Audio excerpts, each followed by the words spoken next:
All right, it's 4 o'clock. We're going to start our meeting. We always start our meeting, call to order with the Pledge of Allegiance. If we could all rise, the flag is behind you back there. Trustee Lehman, would you go ahead and begin? Allegiance to the flag of the United States of America and to the republic for which it stands, one nation under God, indivisible, with liberty and justice for all. Thank you, Trustee Lehman. First of all, I want to mention, but I think everybody has a mask on, and I just want to thank you for putting your masks on. They are required, of course, in our schools for the adults. We're going to move on now to item B, approval of a flexible agenda. Okay. Second. Okay, moved by Trustee Lehman, seconded by Trustee Jackson. Is there any public comment?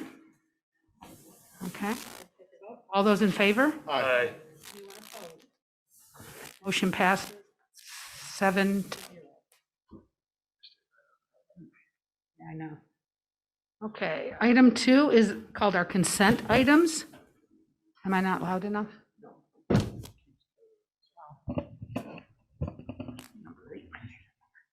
Is that better?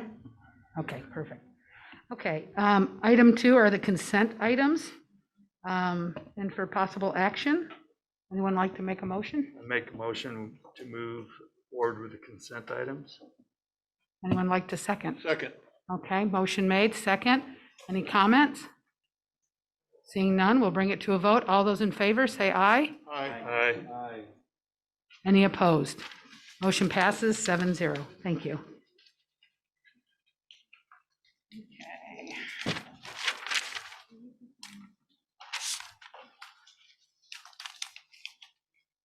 Item 3 is what it's the Nevada Association, move this forward, Nevada Association of School Boards for information. Just a couple things I would like to share. I'm on the NASB, they call it. I'm one of the directors, and we met on Friday. They met in Las Vegas, and I did not go down, I zoomed in. One of the things we talked about is we had an office in Carson City, and because of all things that have been happening, we did end up closing the office, but we did have to get a storage unit. I will remind again that November 12th and 13th is our state conference, and we're lucky because it's in the north this time. It will be held up at South Lake Tahoe at Harvey's. I'm sure Karen will be getting some information about that and get that out to each of you if you're interested in attending. Also, at the end of it, there's a banquet honoring all the NASB award winners, and we would encourage everyone to attend. There will be topics that you'll be able to take that will count towards your hours that you have to have every other year. I was also nominated through NASB for the Teachers and Leaders Council. That's a state-run organization, and members are appointed by the governor. I'm waiting to hear back, but I know that I've been accepted. The Teachers and Leaders Council is what we're going to talk about a little bit later, this NEPF. It's Nevada Educator Performance Framework, and how we evaluate our teachers and our administrators. And you probably have heard that we use 4 different criteria: highly effective, effective, minimally effective, and ineffective. And we'll talk more about that later. Let's see what else. And I think that's it for NASB. Next, we'll move on to board reports. Oh, yes, I'm so sorry. Go ahead. Sure.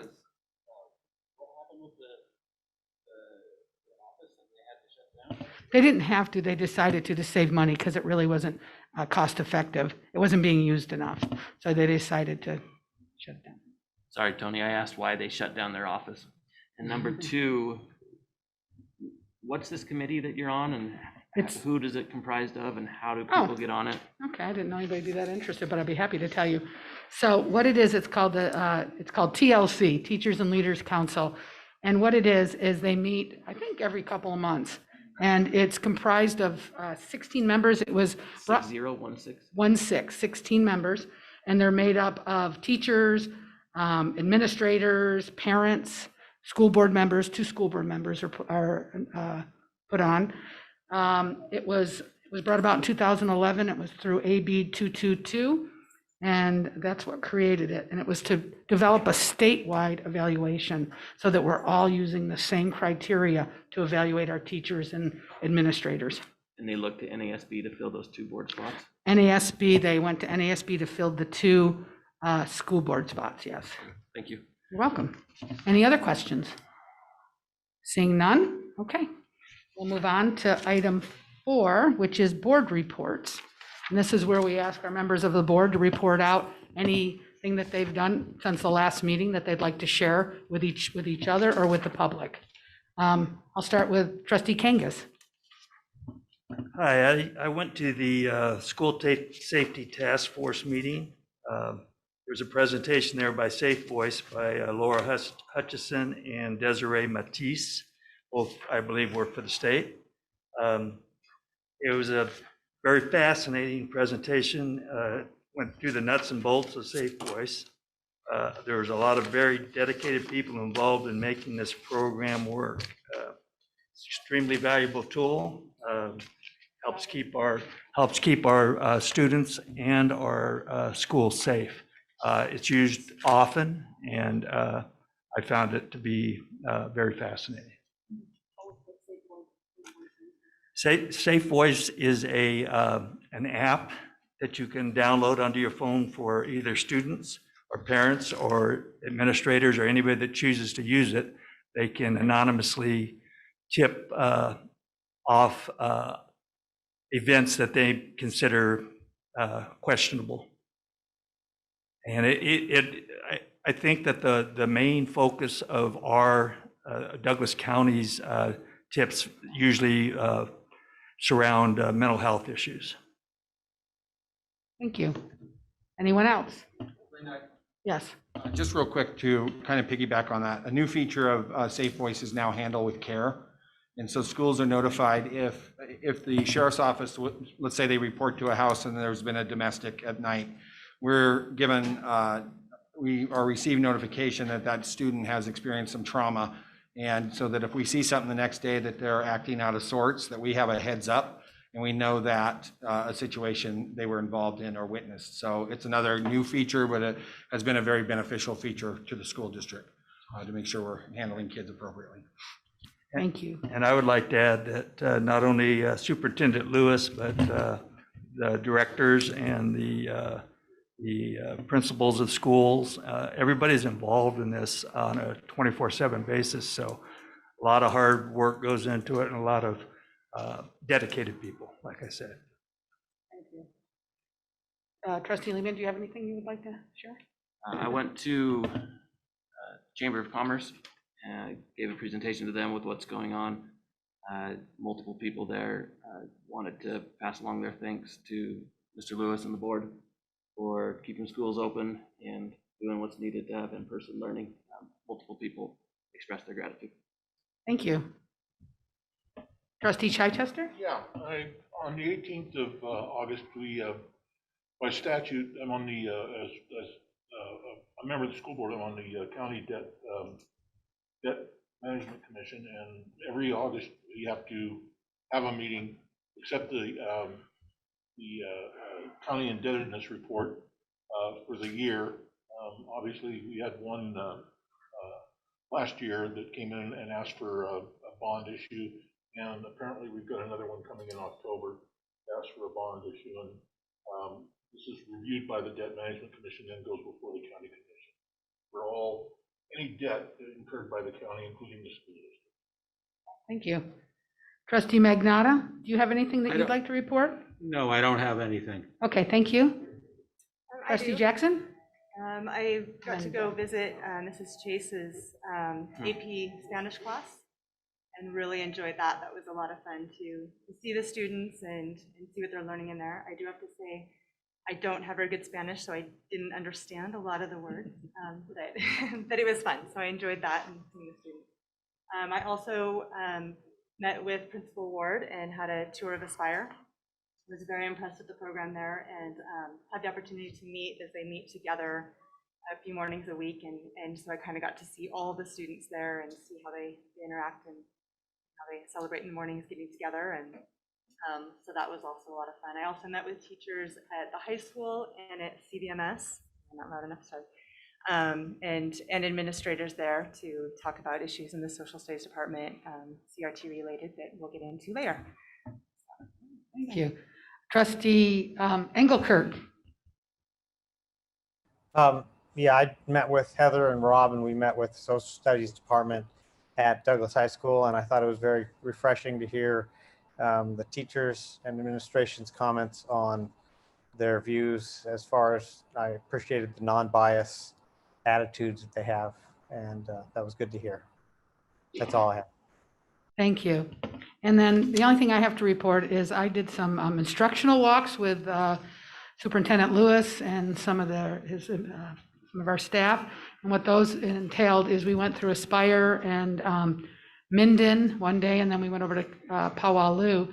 And you may have heard something called EPIC, and it's a new way that we're trying to empower our kids to take charge of their learning. And so I'm kind of new to it.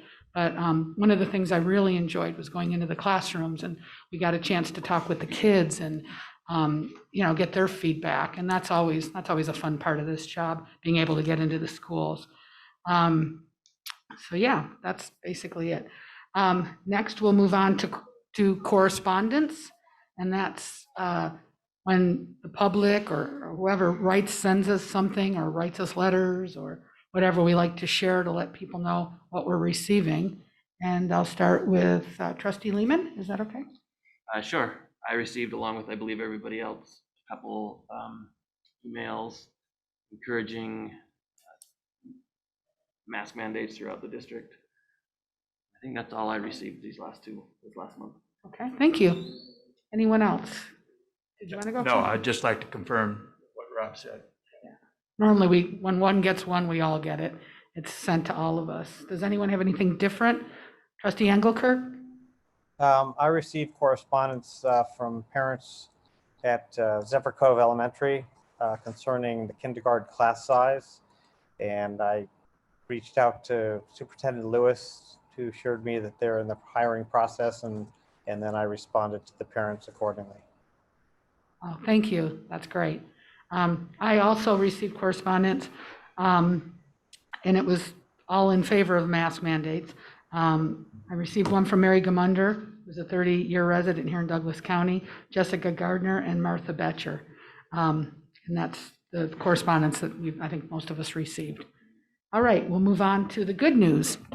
So I do have something I'd like to read about good news. We did start an article in the Record Courier. It's going to be once a month, highlighting things that our school district is doing well, because we do a lot of things well. And yeah, so I'm just going to read this. I'm going to delete the person's name because I had meant to get a hold of her and get permission to use her name, but I did not. So anyway, she says, "Hi, I have 5 kids in the district at every level, pre-K up to high school. The decisions you and the school board make really have an effect on our family, and that is why I really feel the need to thank you. I feel strongly that you have worked hard to keep our kids in school, that you have attempted to keep them safe yet out of masks, and that you always have the best interest in mind. Your job is not one I envy. It must be difficult to follow the state guidelines, while also honor our small community's wishes and values. You're doing a great job. Please try to ignore the small, angry, and unreasonable voices. They are not the majority. We all appreciate and recognize your good work. Thank you." Anyways, so it's nice sometimes to hear that we are doing a good job, because it isn't easy, and I think you all know that. Okay, we'll move on to the superintendent's report. Thank you. All right, I want to start off with donations. Douglas County School District, oops, I apologize, Tony. I'll start over. Douglas County School District would like to acknowledge and thank our local Starbucks roasting plant for donating over 130 cases of bagged coffee to DCSD employees. It was obviously a very generous donation. I know our district staff is very appreciative of their generosity. Linda just referred to the good news. I'd like to acknowledge, I think she's sitting behind me, Executive Director Rains. She's put together the good news. Our first publication in the Record Courier was last Saturday. It was very nicely done. It featured Jacks Valley Elementary and Pinion Hills Elementary, and then included a calendar of events as well. And so we look forward to that monthly addition to our local newspaper. I apologize on this one if I've already told you this, but I received a letter from the Douglas County Commissioners thanking Douglas County School District for assisting the community during the Tamarack fire. I would personally like to acknowledge Director of Facilities Phil Demas, our Facilities Coordinator Bill Blumenthal, and our Director of Information Technology John Enter for their time and energy in ensuring the command center had everything they needed to properly utilize Douglas High School. And that involved almost an entire weekend of John being over here, Bill and Bill, to get them set up and to make sure that they could access our internet for the command center. So thank you, John, Phil, and Bill. I would also like to acknowledge my appreciation to East Fork Fire Protection District, Tahoe Douglas Fire Protection District, and the Douglas County Sheriff's Office for the time and effort they invest in ensuring a true partnership between county agencies. We appreciate having a seat at the table throughout the recent Caldor fire to ensure we had the necessary information to make appropriate decisions, especially regarding our lake schools. As you know, we had to cancel our Valley schools for 1 day, Zephyr Cove Elementary School for 7 days, and George Whittle High School for 5 days. And the reason why there's a difference between those is that Whittle's on a 4-day week, so Fridays are not canceled up there. This was due to air quality and then obviously the evacuations of our families due to the Caldor fire. We have not yet made a decision as to when these days will need to be made up, but that obviously is on our radar, and we'll begin developing plans here soon. But we also are kind of dragging our feet a little bit, not knowing what to expect from the upcoming winter. Hopefully it's a good winter in snow, but not school cancellations. Enrollment, we continue to be happy with Dcsd school enrollment figures. Our September enrollment is 5,407 students, which is up 27 students since August, and 119 over our 2021-22 projections. Looking at this from a historical perspective, we're an area just below, or just 10 students under where we were at the same time in 2020. We received the 2021 edition of the 20-year population projections, which are published each year by the Nevada State Demographer. These projections are prepared annually in accordance with NRS 360.289 pertaining to the annual reports of projected enrollment or population of counties. The Regional Economic Model Incorporated, which is called the REMI model, is used to project how the population might change given demographic and economic factors. It is anticipated that Douglas County will see an approximate 2.6% increase in total population over the next 20 years, going from a population of 49,082 in 2020 to 50,351 in obviously 20 years would be 2040. It's a long time down the road. COVID update as of last night, Douglas County School District has had 215 COVID positive cases based on home rapid antigen and PCR test results. We currently have 26 active cases, which our high water mark was 116 about 10 days ago. We have 7 current active cases at the elementary, 5 at the middle school level, and 11 at the high school. And then we have 3 cases involving individuals that are considered district-wide. Our testing of student athletes continues to go smoothly, and we have been very appreciative of our working relationship with Opta Medicine out of Las Vegas. They have been very professional, efficient, and responsive throughout the past 5 weeks, and I'd like to acknowledge my appreciation to the gentleman sitting next to me. Joe has been responsible for our testing program and has done a very nice job in collaboration with the schools to do that very efficiently. We have tested between 120 and 235 students each week using the BinaxNOW Now rapid antigen test. We have gone from a high positivity rate the week of August 23rd of 8.7% down to 0.4% this week. We just tested 233 students yesterday and today, and we only had 1 positive result, which is great news. To date, we have not had a positive rapid antigen test not be confirmed by the VISB PCR test. So just for your information, if there is a positive rapid antigen test, they're immediately tested with the PCR test by the company, so we get a confirmation. Through funding Dcsd has received from the state for this testing, we have hired an assistant that is working with the high school and 2 middle schools to make testing more efficient, to reduce the amount of time students are out of classrooms, and to take the reporting aspects off the plates of our already busy staff. And In the coming week, we'll be adding approximately 110 students and staff to the testing program that have chosen to opt in to voluntary weekly testing. Phil Demas, I'm going to start having Phil come and do his facilities report rather than I'm doing it, but he's on vacation. So obviously the poor air quality has certainly made working outdoors a challenge for our district grounds and maintenance crew, but that doesn't mean they haven't been busy. It's been an enormous challenge to manage proper temperatures inside the building while keeping the smoke outside. But our staff has done a commendable job to rise to this challenge. Given the amount of smoke we have experienced at all of our sites, we are beginning the process of changing all filters this week. And we'll hope that the smoke is gone for the immediate future. And as Brian Fraser will outline a little bit later in his presentation on ESSER funding, we are committing a significant amount of funds to address air quality in our buildings as it relates to both COVID and air quality buying air scrubber machines. The roofing project at Jacks Valley will be completed in the next couple of days, and then the product has been loaded onto the roof at Manili, and they will begin that process as soon as they're done at Jacks. At DHS, we'll have a pre-job walk scheduled for tomorrow that Bill will sit in on or will accompany, and then that job will start the following week. So we're making progress in that. We've been getting warranty work completed on the Douglas High School football field. We're still within that warranty of the replacement schedule. And so they have been working on that this past week. And then Scott McCullough has started the request for quote on the district's architecture and engineering services. At your request, we've put that out for request for quotes, and they'll be interviewing 4 firms on September 30th. So they've identified those forms and we'll be interviewing them. Linda already talked about the instructional Epic Learning instructional walks.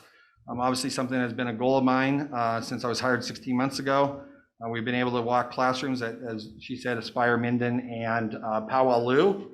And we're just walking, observing for components of a learning-centered classroom, looking at shared vision, standard operating procedures, and class codes.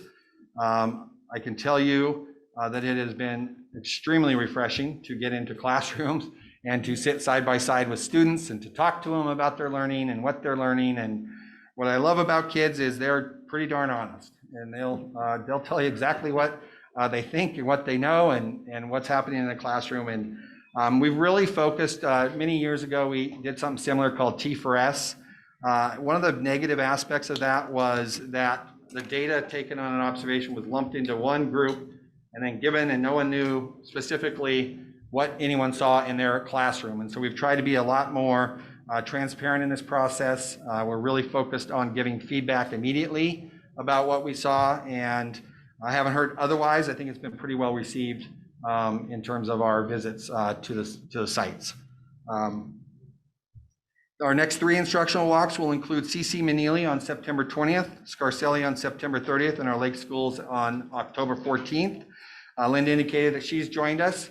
I will get you a schedule sent out, but all of you are more than welcome to join us at any time if you would like. Just let us know with a little bit of advance and we'll get you on a team to walk classrooms. I just want to make you aware of some upcoming events. We're excited to have the opportunity to host the 2021 Dcsd Learning Forum at Douglas High School on Tuesday, September 28th. This is for all district employees. While we have a few outside presenters, our Dcsd employees have stepped forward to develop and offer approximately 80 different professional development sessions. So we're just, right now I sent out last night the opportunity for them to rank their top 15. That gives us an idea of what the interest is, whether we need to offer multiple sessions of a specific topic. And then we'll develop a schedule and then we'll open it up to registration. And what I have found is my way of thinking is very complex, and it would probably take me more time to teach someone how to take it over for me. Not a knock on Joe or anything like that, but so I've agreed to take it on at least one more year. It's quite the vast organizational challenge. District picnic, we're glad to announce that we're going to be hosting our annual DCSD employee barbecue on October 9th at Minden Park. And I'll get you the exact times. I believe it starts at 11 in the morning. And as we've always done, we do raffles, and some of the opportunities are for my staff and myself to sub for a teacher to give them a personal day. That's always popular. And we always hold with anticipation of who we might be for a day. The only thing I can't be is a bus driver. Don't have my CDL. And then the 2020-21 Employee Recognition Ceremony, we're going to host that on Monday, October 11th. We made the decision to do it one more year virtually.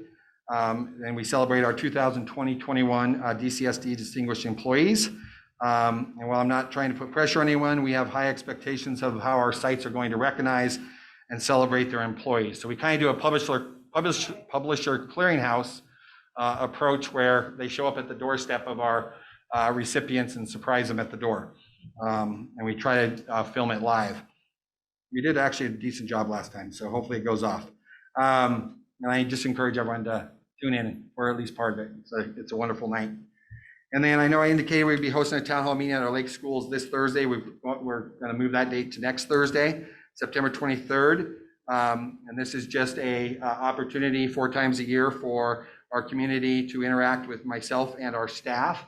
While we'll be in person at the lake, we also offer it via Zoom, so it's available and open to any of our community members that want to log in and ask questions. So that is my report. Any questions? Trustee Lehman? What did you say, the demographer? He said we're gonna grow how much in 20 years? 2.6%. Total, not If my per math year. is correct. Not per year, but No, total. Total. Yeah. Okay. Not a lot of growth. So to a max, in 2040, they project Douglas County will be 50,000. I think 351 is what I said. Yeah, 50,351. I'll take the under on kids. Thank you, Superintendent Lewis. Next, we're going to move on to we have our school resource officer report. We'll invite Deputy Meyer to come forth and talk about some statistics that are related to our students and the interactions with them. Thank you for being here, Deputy Meyer. Thank you very much. I just want to give the board an overview. As you know, we have 4 school resource officers. We have a full-time school resource officer at Douglas High School, which is myself. Deputy Grant is at Carson Valley Middle School and Aspire Academy High School. Deputy Kuntz is at Powaloo and George Whittle High School and Zephyr Cove Elementary. And Deputy Karosich is at all our Valley Elementary schools. This year, we're very fortunate. Sheriff Coverly has assigned a drug dog to the school resource officer program. So Deputy Grant will have a drug sniffing canine. It is not an aggressive bite dog. It is only for drugs. And it's a cute yellow lab. So just kind of an overview on last year. Our total arrests in the entire school district were 14, which is a 33% decrease from the year before. We had 42 habitual truants.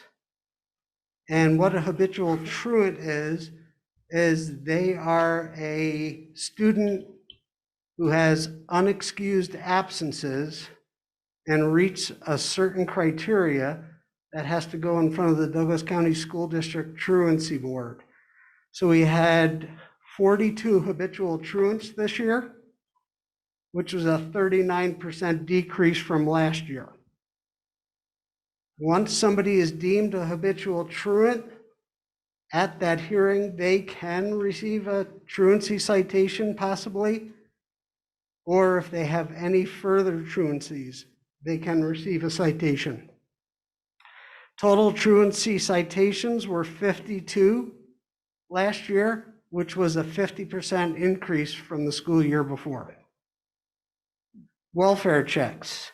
So a welfare check could be something that comes from Safe Voice, as we talked about earlier, which somebody anonymously reporting that somebody is having some kind of a suicidal ideation or possibly an abuse situation.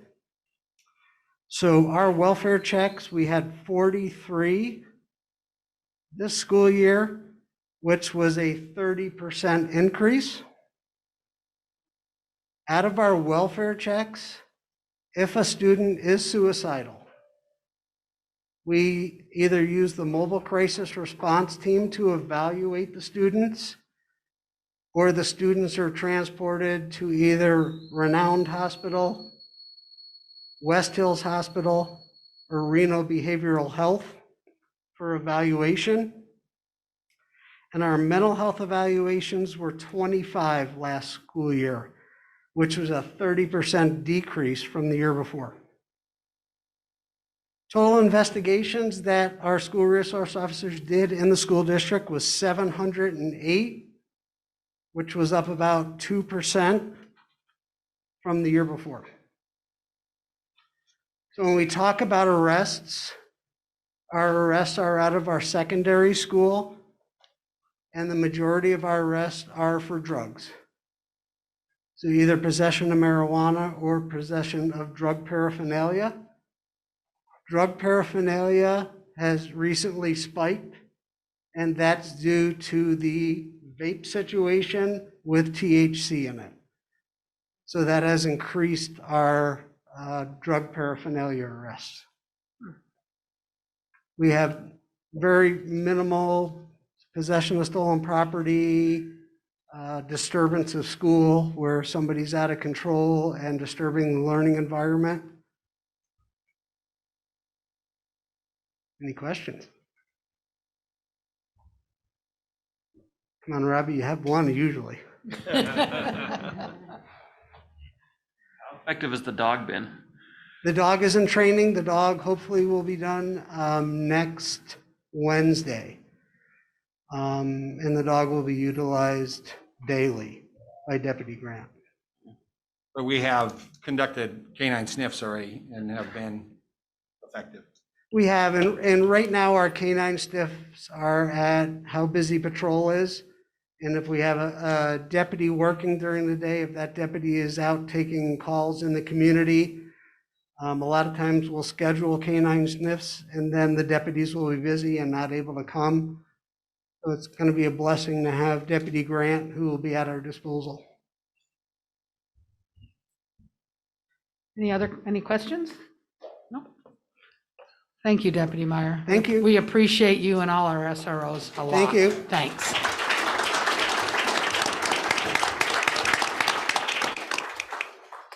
All right, next. I think there's a couple of chairs up front, if you'd like to come up front. I know a lot of people like to sit up front, especially if you're Catholic. Me. Sorry, I should have said that. Anyways, okay, we'll move on to item number 9. And this is it's a timeline that we'd like to establish for a future board discussion related to critical race theory, CRT.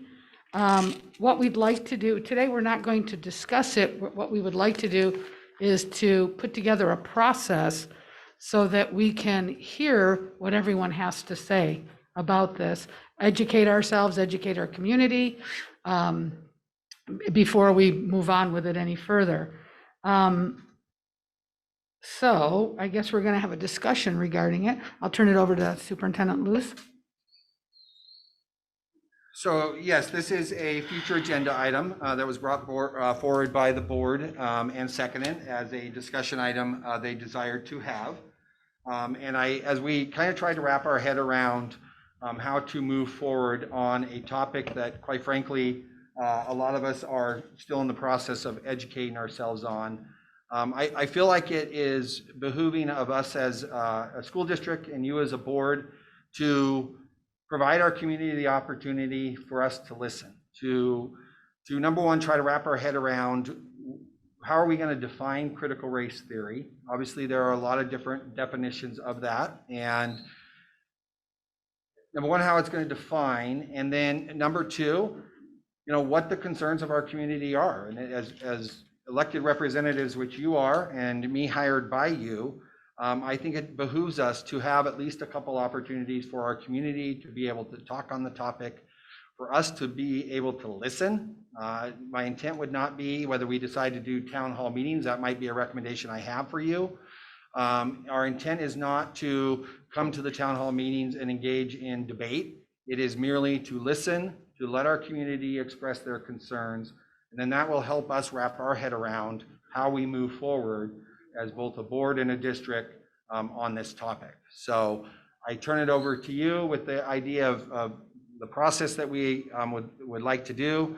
One thing I'd like you to discuss is at the end of our last meeting, we had a discussion around the fact that this would be agendized in October. I have some concerns about that because our October meeting is at the lake, and I don't think that would be the best for our community that wants to talk on this issue. Not that there are not people at the lake that want to talk, but the majority of our population obviously resides in the valley, and so I believe it should be at a meeting held in the valley that we have that discussion. So I'd like you to discuss that as well. And anything else that you want to direct staff moving forward as we develop a timeline and process for addressing the critical race theory. Thank you. With what you have just said, it seems that we would probably need to have more than one town hall meeting, I would think. This is just my suggestion, so that we could have one down in the valley and also accommodate those of our families up at the lake as well. So I don't know. Go ahead. I just have a question. Go ahead. Keith. Currently, we don't, it's not in any of our curriculum and at all to teach critical race theory. Is that correct? Critical race theory is not in our standards, correct? Okay. Anyone? Oops, I'm sorry. Go ahead, Rob. I would suggest a process where you have 2 to 3 town halls prior to a November meeting. And then in November meeting, we have a discussion item, not necessarily an action item, but a discussion item to discuss where we want to go with an action item. And then because this is such a topic with a lot of interest, we create a survey that we put out prior to December meeting, making a decision on anything. I'm sorry, did you say December or November? December, so November, we do town halls before the November meeting. Okay. We'd have a discussion item in November. We put a survey out between November and December, and then have an action item in December, if that's what we decide to do in November. All right. You may well just want to leave it alone. Again, yeah, if that's what we decide to do, you're right. Okay. I like that. I just want to agree with it. I think that's too. a great plan Me because that too. gives everyone an opportunity to share their opinion, and then also, for those that don't come to the town halls, to be a part of the survey. And so I think that would be a good way to let everyone have a voice in it, so that we can kind of see where the standing of the community is, and if there's something needed to make sure, that we're going the right direction with this. Okay. Trustee Engelkirk, are you there? I don't see you anymore. Yeah, I'm There you here. are. Okay, sorry. I Would you like to add anything? I think Rob's idea, can you hear me? I can hear you. Go ahead. I think Rob's idea is great. I'm all for that.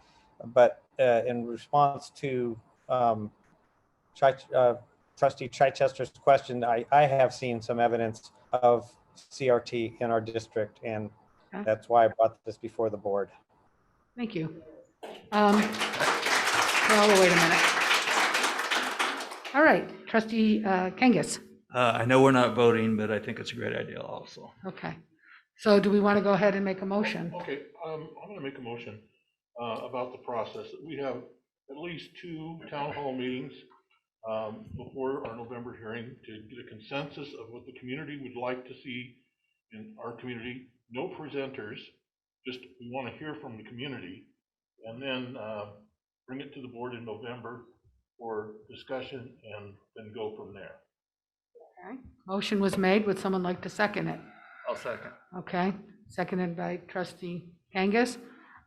Is there any comment from our public about this? And this is where you can come talk about the process. We're not talking about critical race, whether it's here or not. It's just talking about what the motion was made.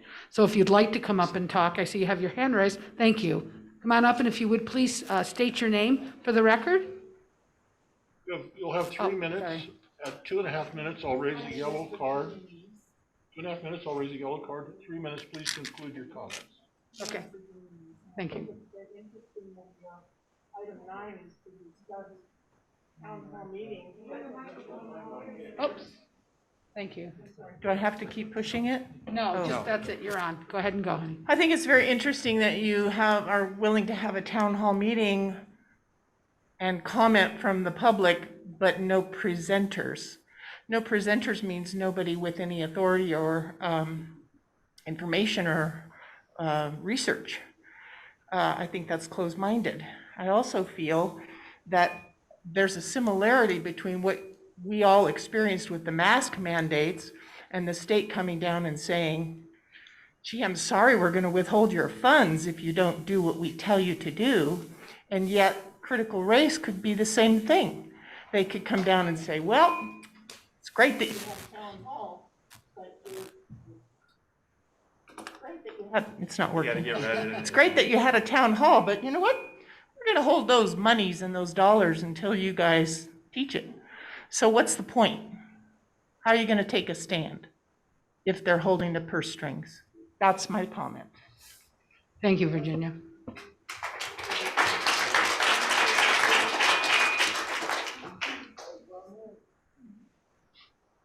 No more comments? Okay. And we'll bring it to a vote. Can we have a little more comment? Oh, sure. I'm sorry, Rob. Go ahead. Can we just, Trustee Chichester, what's your thought on no presenters? Does that mean not even staff presents? Are we, what are you thinking this looks like? Well, I'm thinking that the people come and tell us what they think. Okay, I want them to tell us what they think. okay. If somebody's a professional authority on this topic, they can come to the town hall and Tell us what talk they to think, us. But I don't want a big. Okay. What I don't want is the district trying to define something for our community before we've heard our community Right. speak. So that's why Recent- we don't think it's a smart move to offer a presentation when we want to hear our community and what their input is. Okay, recently, I'm not saying we have to do this, but recently the Planning Commission had an item about growth and banking and borrowing, and they just had 2 people come in and present either side. They weren't from the county, they were just kind of representatives of differing views. And I guess that's kind of what we will get, because anybody will be able to do that. Are we going to limit it to 3 minutes? I think that's to be determined. I think we have to be careful to provide people enough time to Uh-huh. share their concerns. And so whether we expand that to 5 minutes or we obviously, you know, it's that balance of providing a lot of people opportunities to talk with being too short where people can't share. It's a town hall meeting too. It's not a. Could you use the microphone? Oh yeah, it's a town hall meeting. It's not a. It's not a board meeting where we have specific rules. I see. Right. Okay, I'm good. Okay. So at the town hall meeting, what are we gonna be discussing? We're gonna be listening. We're just gonna be listening to what the community. What is subject gonna be? CRT, if what people think it is, what people don't want in our schools, what they think might be in our schools, what they'd like us to change, what the policy could look like. We just want to hear what they have to say about CRT.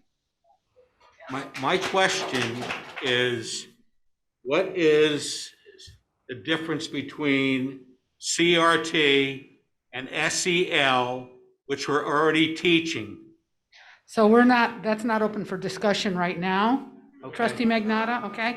What that would, if that's your question or you want to bring that up, that could be brought up at our town hall meeting. Right now, what we're discussing is the process to talk about these things, okay?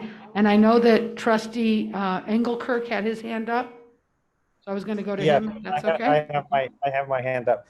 Thank you. My comment would be, we can have the town hall meetings, and then we should have presenters at the November board meeting, which are not limited to the 3 minutes, obviously. And so if I would like to make an amendment to the motion that the only difference would be we would have presenters.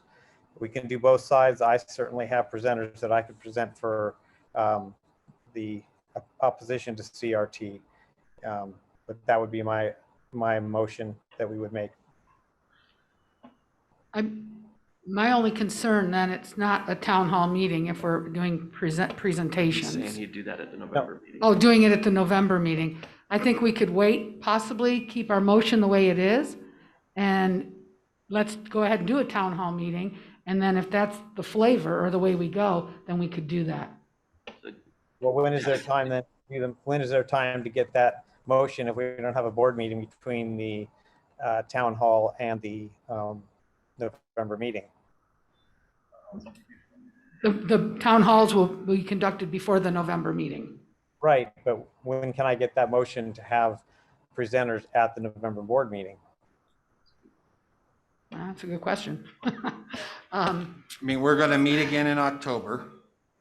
And we can kind of have a standing agenda item if you'd like, just to talk about the process. That could just be a standing agenda item as well, Doug, so that we can, as we go through this process, if there's adjustments that need to be made, that we have that on our agenda, we can take appropriate action. That would So And do you it think and it is also, Oops, I'm Doug's- sorry, Doug, go ahead. I'm sorry. I didn't mean to talk over you. Or is the plan then to have these town hall meetings before the October meeting? I think we would at least have one. Just looking at timelines and so forth, I would probably venture to guess that we'd have one before, one after. Okay, well, I'm fine if we have a town hall meeting and then we discuss at the October meeting how we're going to present at the November meeting. Okay, thank you. Just a thought or a question. Doug, if you have somebody that you'd like to present and he's willing, I know this is kind of lame for that person, but in the very November meeting, we could entertain a motion to let somebody do a presentation right then, couldn't we? I'm not sure, but Look at to my left. I mean, that person wouldn't be agendized, but we could agendize, you know, that we could ask for presenters. No, for that exact meeting. They would be on topic. but would it be 3 minutes? No, I'm saying we could have an agenda item. The motion could be to allow a presenter. Well, I don't know why we couldn't do that in October. If you want my input, I guess can I provide some input? Sure. I don't know that right now that we don't make a decision to identify that, as Rob talked about, the planning commission, you have a pro and you have, whether it's a con or not, you have the ability to have 2 presentations on the topic, and then obviously then public comment comes to 3 minutes. That follows that. The presenters wouldn't be limited to 3 minutes. One thing I'd like to add, you're saying a pro and a con. How do you know anybody's pro? I mean, Right. we're not, I don't know. I mean, I'm just saying, I don't know that anybody is pro CRT. So I think what we're trying to find out is, we're trying to get all on the same page to educate ourselves, so that we can, it's kind of like why we met at the schools and met with teachers, trying to figure out what, if they think it's there, or, we're just trying to wade our way through this. And I think that's what we're trying to do with these town hall meetings. I don't think we're going to vote pro or con or whatever. I think we're just trying to understand. I know I am just trying to, I mean, I've met with Denise. Heather and I met with Denise, who was very well versed in CRT and trying to understand it. And so, I mean, I think that's where we have to start, is trying to just get us on the same page, if possible. That may not be possible. Maybe then we'll have to go to a pro and con or something. I don't know. But I don't know that we can sit here and say, I'm pro, I'm con. I don't think that's, so I don't know. That's my opinion. Sorry. So the thought is that in October, we're going to have another agenda item where people can bring, they will specifically ask for a certain presenter. I'll make a motion that John Doe presents at our November meeting. Is that what we're thinking? If we need it, maybe. Well, I think, again, you guys kind of drive, obviously you drive how that goes. I think that what historically happens on agenda items, the district brings forward and presents. You can direct us that we reach out to, we work with Doug and we create a presentation that's comprehensive on the topic with input, that we're not just going to close out any, that it's going to be just the district decides who's talking. We're going to close everyone out to that conversation. I think it's hard to predict the dynamics. Linda makes a great point. We can't assume there's going to be conflict in the issue, and let's maybe get through a town hall meeting, October, come back and discuss it further. Where are we? And then maybe we get more direction at that point. So I like Ross's motion because it only takes us up to November. We have town halls, it takes us to November, and then we make some decisions to move forward from there. I'm good with that. With the community's input. Yeah. Absolutely. So, okay, so a motion was made.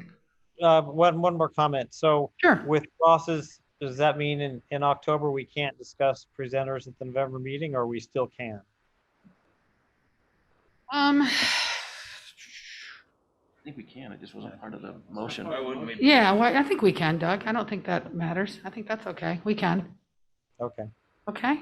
So Doug, I think what we're committing to is that we're gonna keep it as a standing agenda item, and it will pretty much look the same, timeline and process, and then we can always keep coming back and making changes as we feel is necessary. That works for everyone. Okay. All righty. So can we go ahead and keep the motion that Ross made? And we have it, and someone seconded it? Seconded it. Okay, thank you. But there was, But there was an amendment, so we have to remove the amendment. But we didn't get a second Well, on there the wasn't a amendment. second. We didn't get a Didn't second on the decide to- amendment, so we can go ahead. And Doug, are you okay with that? Yeah, as long as we can address this in October, yeah. Okay, perfect. Thank you. All right, so we'll go ahead and take a vote. All those in favor, say aye. aye. Is there anyone opposed? Motion passes 7-0. Thank you. Okay, where are we? Number 10. So next on our agenda is the overview of the Douglas County School District called ESSER plans. And we have Executive Director of Educational Services Area 2, Brian Frazier, here to provide us with a presentation on this. Thank you, Brian, for being here this evening.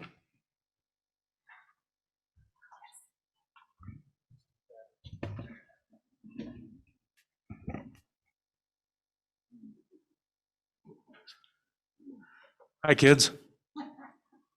Tony, we good? All right, cool, thanks. Tony, let me know if it's too loud too, and I'll back off a bit. Okay, cool. It's never too loud for me. Gotcha.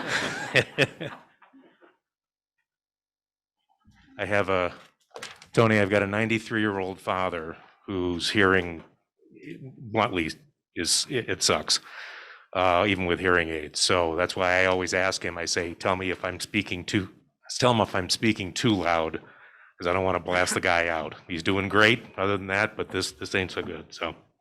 Thank you.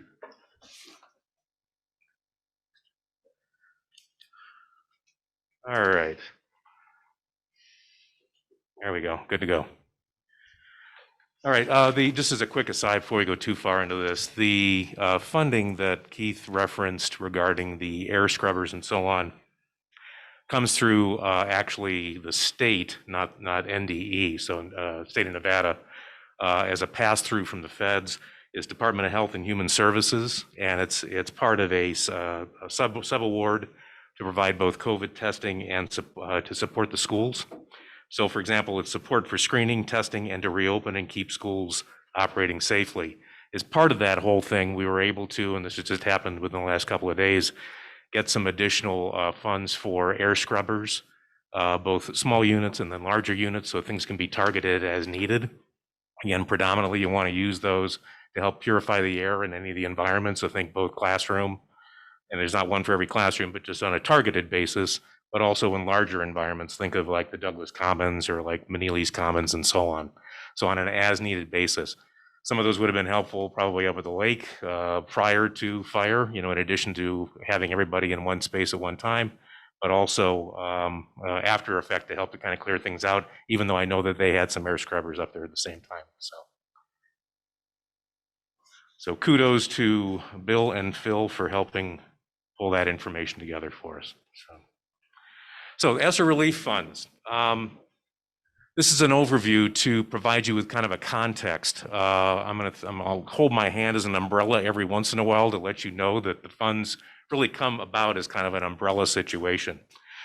So the ESSER fund, the Elementary and Secondary School Emergency Relief Fund, it was established in response to the CARES Act, which is that Coronavirus and Economic Security Act. Starting about March 20, I think we actually received the funding in late April or May of 20. It was additionally funded then under the, it's called CRISA, I won't get into all the names for you up there, which was funded then in December of 20, and then most recently with the American Rescue Plan, ARP, in March of 21. So it's kind of a three-phased item. Most often we refer to it as ESSER 1 or CARES, ESSER 2, and then ESSER 3, and ESSER 3 is ARP. I feel like I'm talking to my dog when I do that, but that's okay, she understands. The emergency relief funds basically are there to address the impact that COVID-19 has had and continues to have on the elementary and secondary schools. And so they have targeted those funds accordingly with between ESSER 1, 2, and 3 at various items in there, and there is some overlap between them. Bottom line is with most of our grants, any of our grants, we have to make sure that what we are proposing and what is funded is allowable, necessary, and reasonable. So this is for federal regulations. Throughout all of this, Dcsd is a subgrantee. The state passes through those funds from the feds. They become the SEA, or the state education agency. We become the LEA, or the local education agency. So up here is a brief description basically of each tier of that. So if you think again of ESSER funds in the umbrella context, and then you've got ESSER 1 or the CARES Act, ESSER 2 or the CRISA Act, and then ESSER 3, which is the ARP Act. You can see then that, and when I look at this, I always have to put myself back at that time too. You know, we're here in September of 21. March of 20 was a little bit different in the way we all felt. So if you kind of put yourself back in that time frame, the CARES Act was addressing basically those items, you know, how to address learning and how to support our students when basically everything was shut down nationwide. So then that transitioned to, now we're going to have to open our schools back up again, and that was ESSER 2. So this kind of occurred then along the lines of right around May or so of December or so of 20, and response to how are we going to open things up, how can we support our students in a variety of different settings. We were very, very fortunate in Douglas County to have our elementary students in school all of last year full time. And then our secondary kids were in a hybrid situation for probably about 2/3 of the year, and then the full in the last third of the year. So our situation was a lot better off than, let's say, some of the larger districts throughout the country. And then ESSER 3, again, is then taking and addressing now learning loss. So they're saying, now that you're back at school, what does learning look like? Where are your students at in relation to where they should be? And how do you propose to address that learning loss due to interrupted learning? So you can see, way back when it was, we're in the middle of this, what are we going to do about it to try to get our students in? And so we dealt with things on a remote basis, and how do we engage kids back in education? The middle one was, okay, we're going to restart school again. What do we need in order to be able to do that, recognizing that not everyone is on the same playing field and having the same access to education? And then 3, which is basically this year, and we just filed this recently, which is, how are we going to address learning loss, interrupted learning? Make sense? So umbrella, various stages, kind of put yourself back in each of those time frames.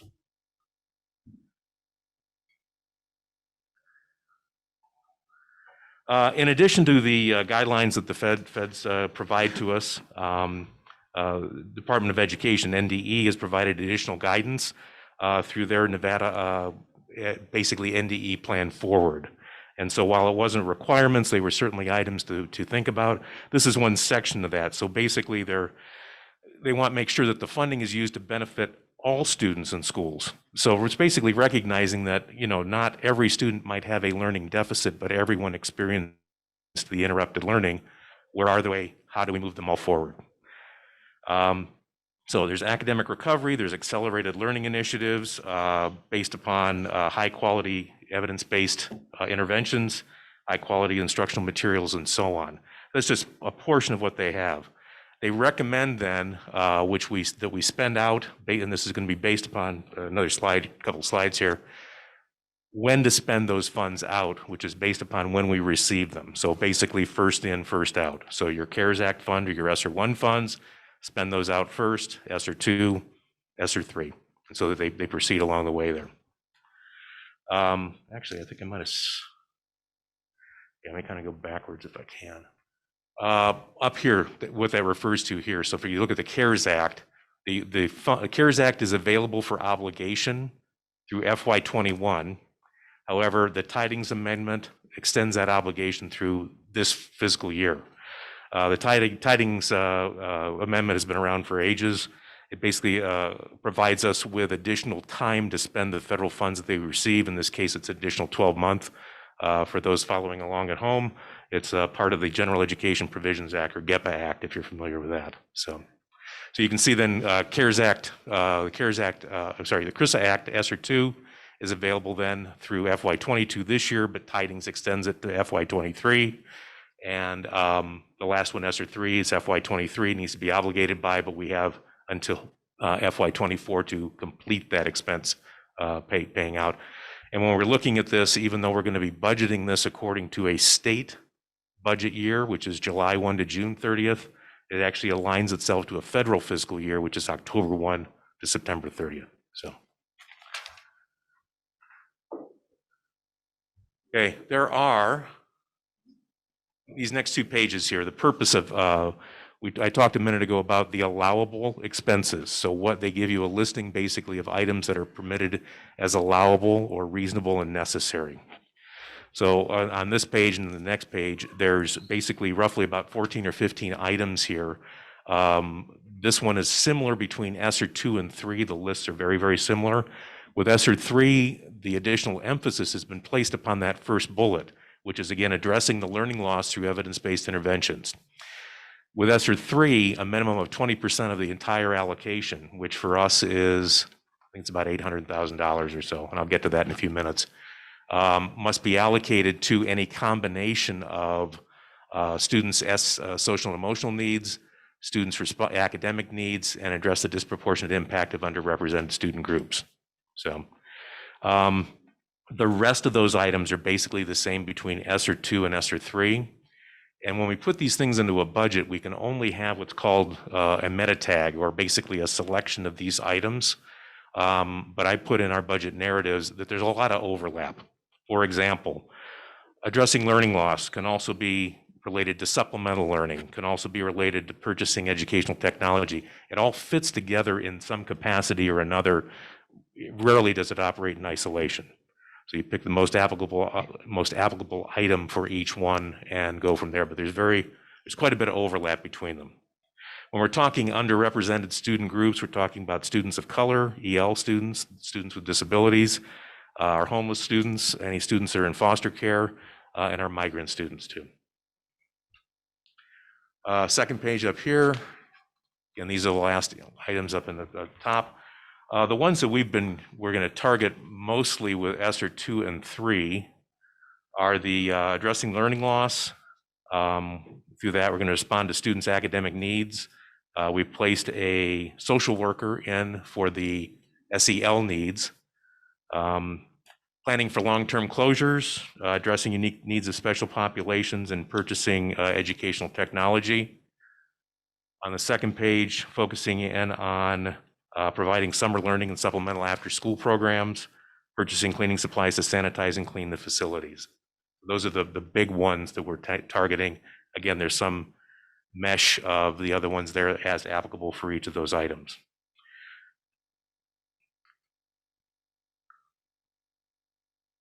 So the DSD ESSER plans, so these are ours now. So that basically is the structure. Previous screens are basically the structure of how the grants and the funding is organized. Ours is complying with the purpose for each of the funding allocations. We also, our plan also addresses some of the priorities and strategies in Nevada's path forward, including the statewide priorities for COVID-19 response. We've noted that the funds are one time, and that's a big emphasis. It's not like these things are going to you can keep getting them back year after year after year. It's a one-time funding component. The emphasis on interrupted learning, basically learning loss for our kids. And that's going to look, we've got 5,000 plus students. It's going to look different for every one of those students. What is it that you're missing? Where are you at now? Where were you prior to that? What did you need? How can we support you? And it's a different lens on learning that we have right now. You know, prior to COVID, we looked at it largely as in-person, in-school learning. And we know now that, you know, while it works differently for different students, that learning can take place within different environments based upon students' needs, and that interventions likely can also take place based upon that too. And so our sites are going to be involved in selecting a lot of the identifying their populations and what they need. And we put funds in the ESSER 3 category to help address that learning loss that they'll be weighing in on as they complete their school performance plans and do their comprehensive needs assessments here, which is basically occurring as we speak now. So big thing is basically trying to accelerate all students either back to grade level or where they were beyond that. So this ties in, all of this stuff ties in with the foundation of EPIC learning and also DCSD's, our multi-tiered systems of support. So for example, our tier 1 quality core instruction. Best way to reach and teach all students is to make sure that we're enhancing our classroom instruction, making sure that it's relevant and engaging to our students, supporting our teachers as they go through that portion of it. For those students that need additional supports, we have that tier 2 small group interventions. And again, that's where our sites are going to be weighing in on what's needed for them.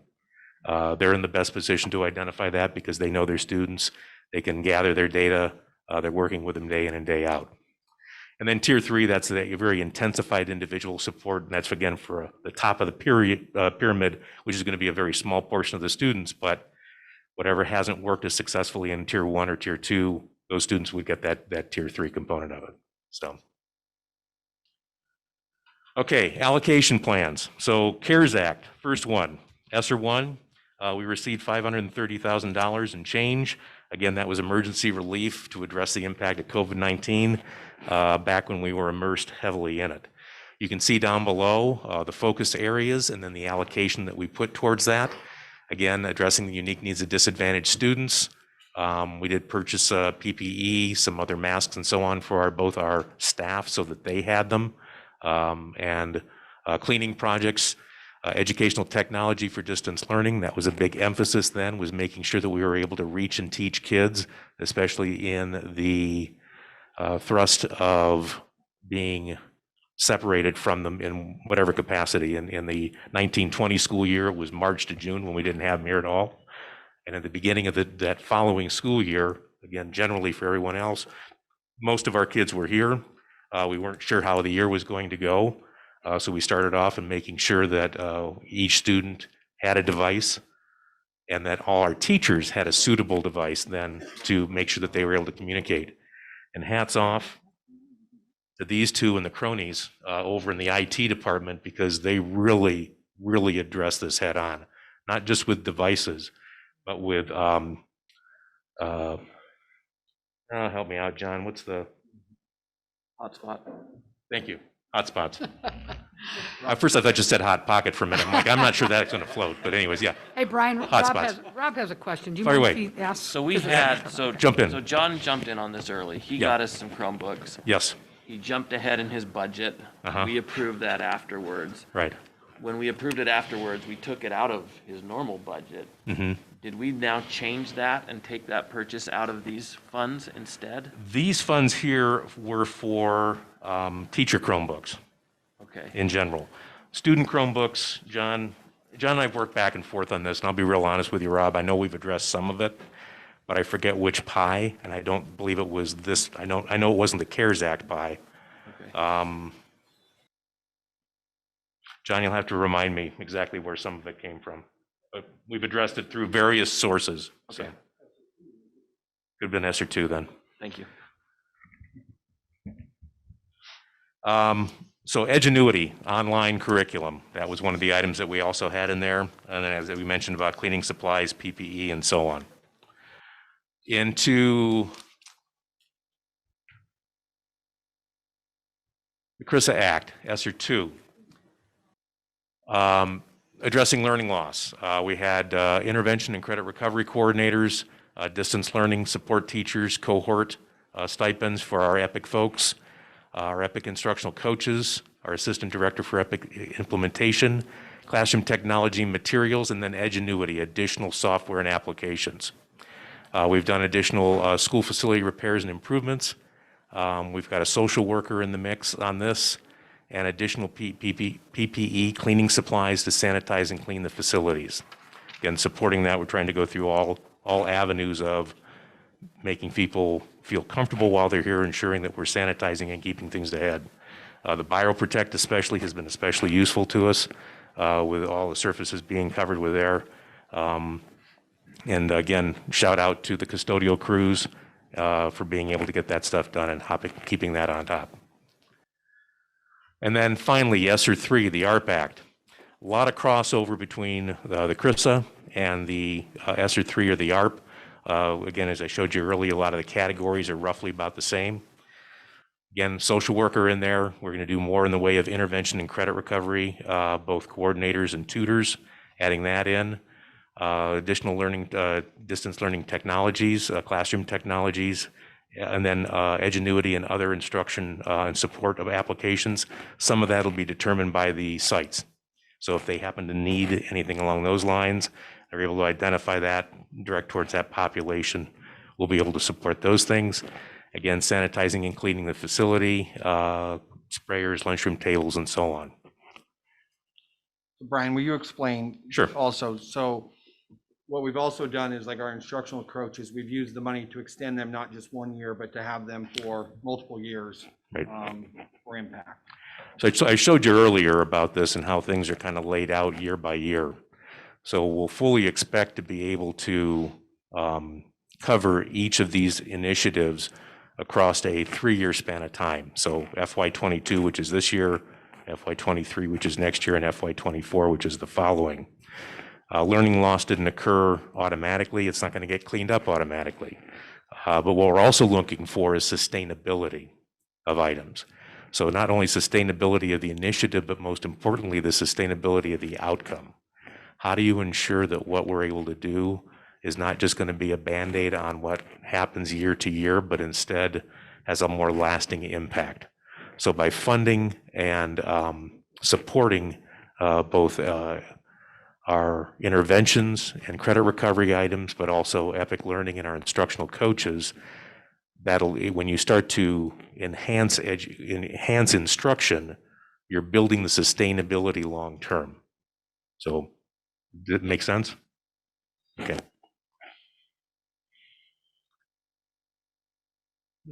Back, forward. Okay, ongoing process of review and accountability. We're basically going to be reviewing this on an ongoing basis. It's really no different than, for example, like a school performance plan or a district performance plan. You don't just write it and stick it on a shelf and presume that it's good. You want to make sure that you're revisiting and that it's on target and that it's being responsive and fluid to address the needs that might come down the pike. In addition to that, though, we also want to make sure, and this is just from an audit monitoring standpoint, is that we're implementing it according to the plans that are written and then have been approved by Nevada Department of Education. So they've said, yes, this plan looks good. If that plan looks good, then we implement it accordingly. If we need to make any modifications based upon accounting costs and stuff like that, we can go ahead and make those modifications, address that, and continue to move on. But in the same vein, we want to make sure that we're addressing the needs of the students, because it comes down to what's learning loss? How do we address interrupted learning? Keeping fingers, toes crossed, and with little hair I have left on the top of my head crossed, that we're able to keep moving with schools open the way they are. Kids are engaged. My wife teaches in the district. She's ecstatic to have kids there. That's why she's here. So that's really kind of the goal, is to keep things moving the way we are and to keep enhancing instruction and keep addressing where the needs are as we move forward. So I think that's really about it. Any questions you have? Come on, Rob, only one? Tony, what you got? So this financial, the financial aspect of this is a one-time funding thing, correct? Yeah, you have 3 one-time funds, correct? Okay, so do you think that there's gonna be a problem in the future financially? A problem in the future with, you're talking like a funding cliff, so we've had all these funds. Yeah. And that's what we're trying to gear up against, Tony, is that we've gone into this with a really open eyes about knowing that, let's say, at the end of FY24, the funds are gone. And so different districts throughout the country are approaching it in their own fashion. We're approaching it such that we're looking at providing funding for initiatives that are happening right now, and then building, for example, like enhancing instruction. So the EPIC instructional coaches are out there right now working with teachers in school, supporting EPIC learning in those classrooms. What that charges us to do is we might not be able to fund X number of those coaches after 24, but we might be able to start looking at things differently in how we're looking at some of our staffing and have some of those carry on beyond that. So we're not looking at this like this real severe funding cliff of, oh my gosh, we got money and then poof, it's gone. We're looking at going, oh, okay, we know that this is going to happen. What are the priorities? And then, as you know, you look at your priorities and then that's where your money flows. Does that answer the question? Yes. Cool.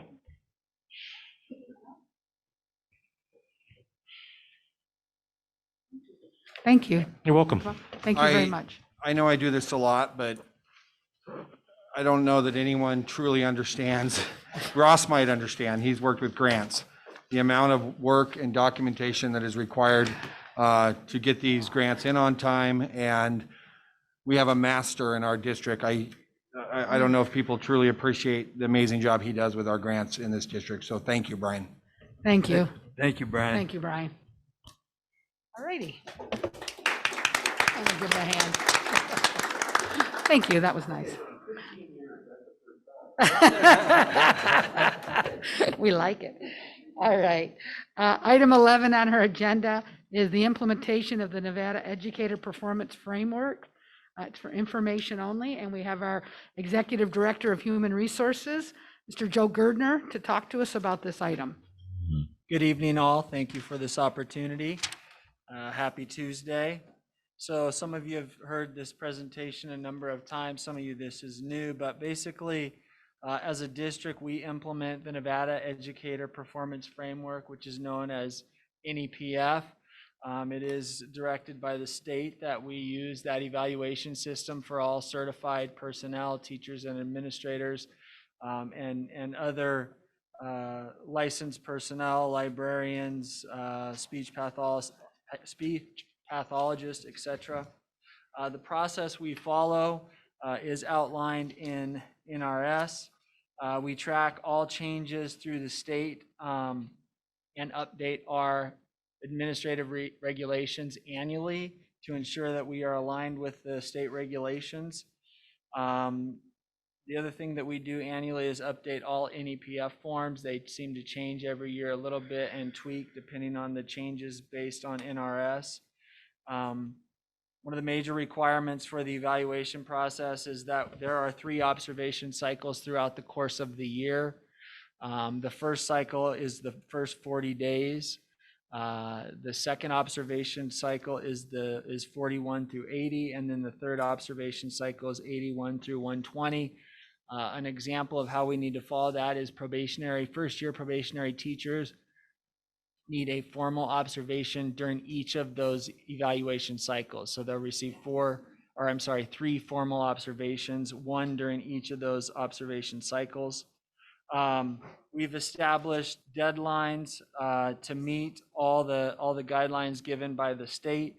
The first deadline that we have is that we typically have SLOs, student learning objectives, and goal conferences by the first Friday in November. I'll talk about SLOs at the end.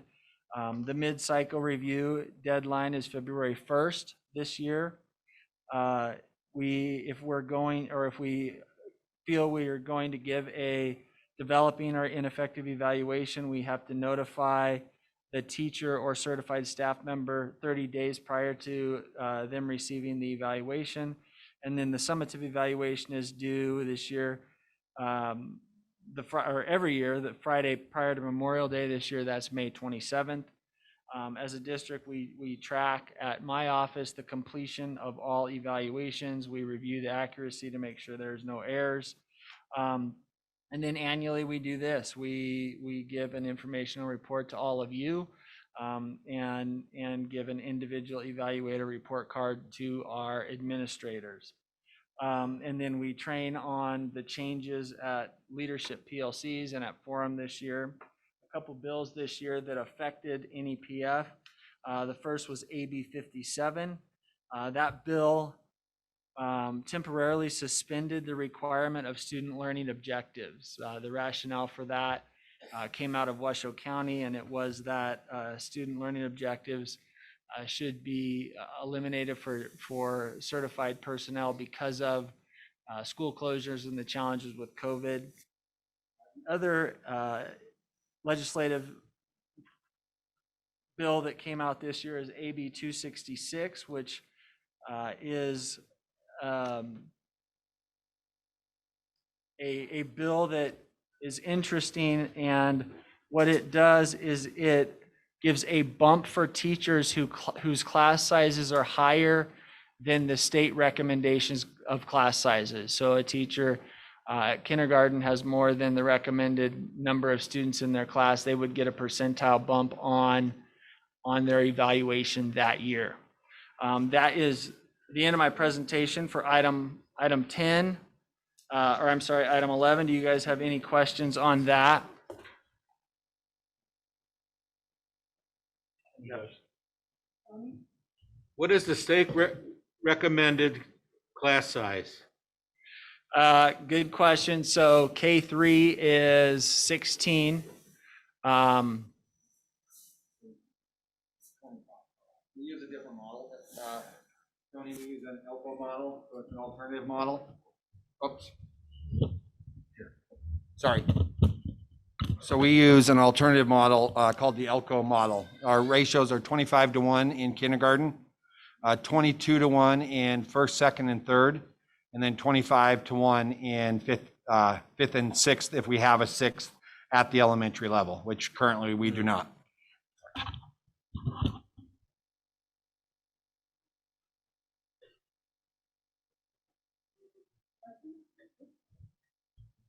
Any other questions? So can I ask a question? You said that the review for first-year teachers is they have to have them 3 times that year. For teachers that it's not their first year, do they just have 1 a year, or how does that work? So a post-probationary teacher that's rated as effective or highly effective is only required 1 formal observation a year, and then 1 informal observation. The formal observation needs to equal 60 minutes long, and it needs to be led up to with a pre-conference meeting with the administrator, where the administrator sits with them. They talk about their goals, what the lesson's going to look like, the 60-minute observation, and then a post-conference where they review the lesson. Informal observations are 30 minutes in length as a minimum, and there is not the requirement with those to have the pre and post conference. Typically, our teachers receive more observations than just the 2, but that's the 2 required.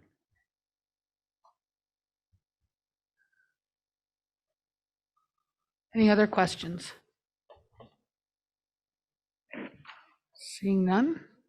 All right, so I have the next agenda item as well, and I have to apologize. I have an error. Someone kindly pointed out after reviewing the board agenda that on the teacher averages there, I had the wrong percentile, and when I corrected that, I sent the wrong change to Karen. So please look at your document that is in your tan folder, not the red folder. I apologize for that error. I'll explain my mistake on there in a second. What this is a review of data from 2016 all the way to current. It looks at all of our teachers and our administrators across the district and scores that they received, as I said, from 2016 up to the present. The area that there's some mistakes on this data, if you look at the teacher averages, instructional practices should be 65% of the final rating, and student learning goals should be 15% of the final score. You have reviewed the data. Is there anything that you'd like me to talk to specifically on this? One thing that I find interesting is that over the years, if you look at the averages of past years to present year, our scores are pretty consistent. Our administrators and the inter-rater reliability that we have has become very accurate and consistent. Any questions on the data here?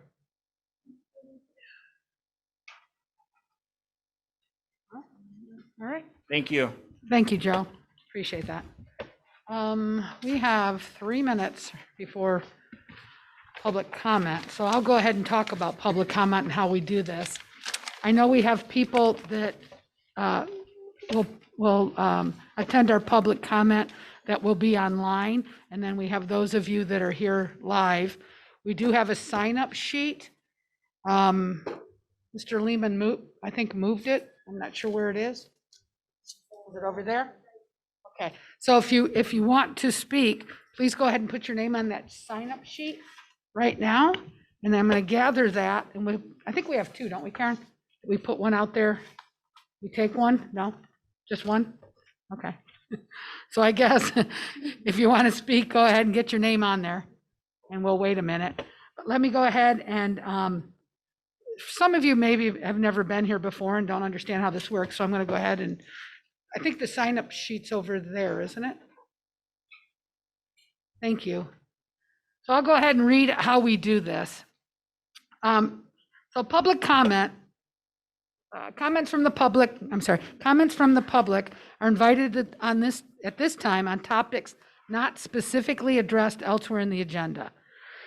We do have the sign-up sheet, and we'll take you in the order that you signed up, and we'll mix in those that are online with those of you here. We ask that when you come up, we ask that you give us your name for the record, okay? You'll be limited to 3 minutes, as you saw with the first lady that spoke with us. Ross stepped away, but yeah, so what happens is, well, Carrie, you know how it works, I'm not even sure. So what happens is you've you done it have before. 3 minutes to speak at 2 You're minutes. speaking. Or I think Ross does it at 2 minutes and 30 seconds. He'll hold up the yellow card, and that would be your opportunity to close out your comments. Red card means your 3 minutes are up. And I usually let you finish your, if you're in the middle of a comment, I don't stop you instantly, but I will use my gavel if you continue, that's all. It's the only time I'll use it, okay? So, and one thing that's really important that you understand, and this is hard for us too, is many times people will come up for public comment and they'll ask questions like, why do you do this? Or why is it, or will you not, and we are not allowed to answer any questions that you ask us. So we're not being rude, and it is very difficult for us not to want to respond back because we like to have dialogue, but during public comment, we cannot do that. So I just want to make sure you understand that, okay? We've got 1 minute to go, and I think we'll go ahead. How many people do we have online that want to speak? Just 2? Might also tell the folks online if they want to speak to click the raise hand button. Okay, It's *9 if they're on the telephone to raise their hand, *6 if they're on the telephone to unmute themselves. okay. So those of you that are online right now, if you do want to speak, you do need to raise your hand. You hit *9. And then if you want to, you have to unmute yourself. That usually can be a problem. And then you'll have to hit *6.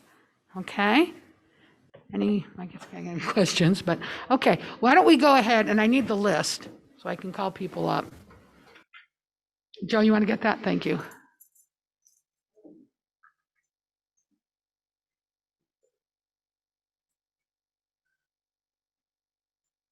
you explain the process? Yes, we did. Sorry. Actually, You hold it up at 2:30, is that right? okay. Do you want, okay. Okay, so we're good to go. So I think what we'll do is we'll take our first person that's online, if we can go ahead and do that. Okay. Megan Kelly. Megan, are you there? Yeah, hi, this is Megan Kelly. Can you hear me okay? We can. Thank you, Megan, for being here.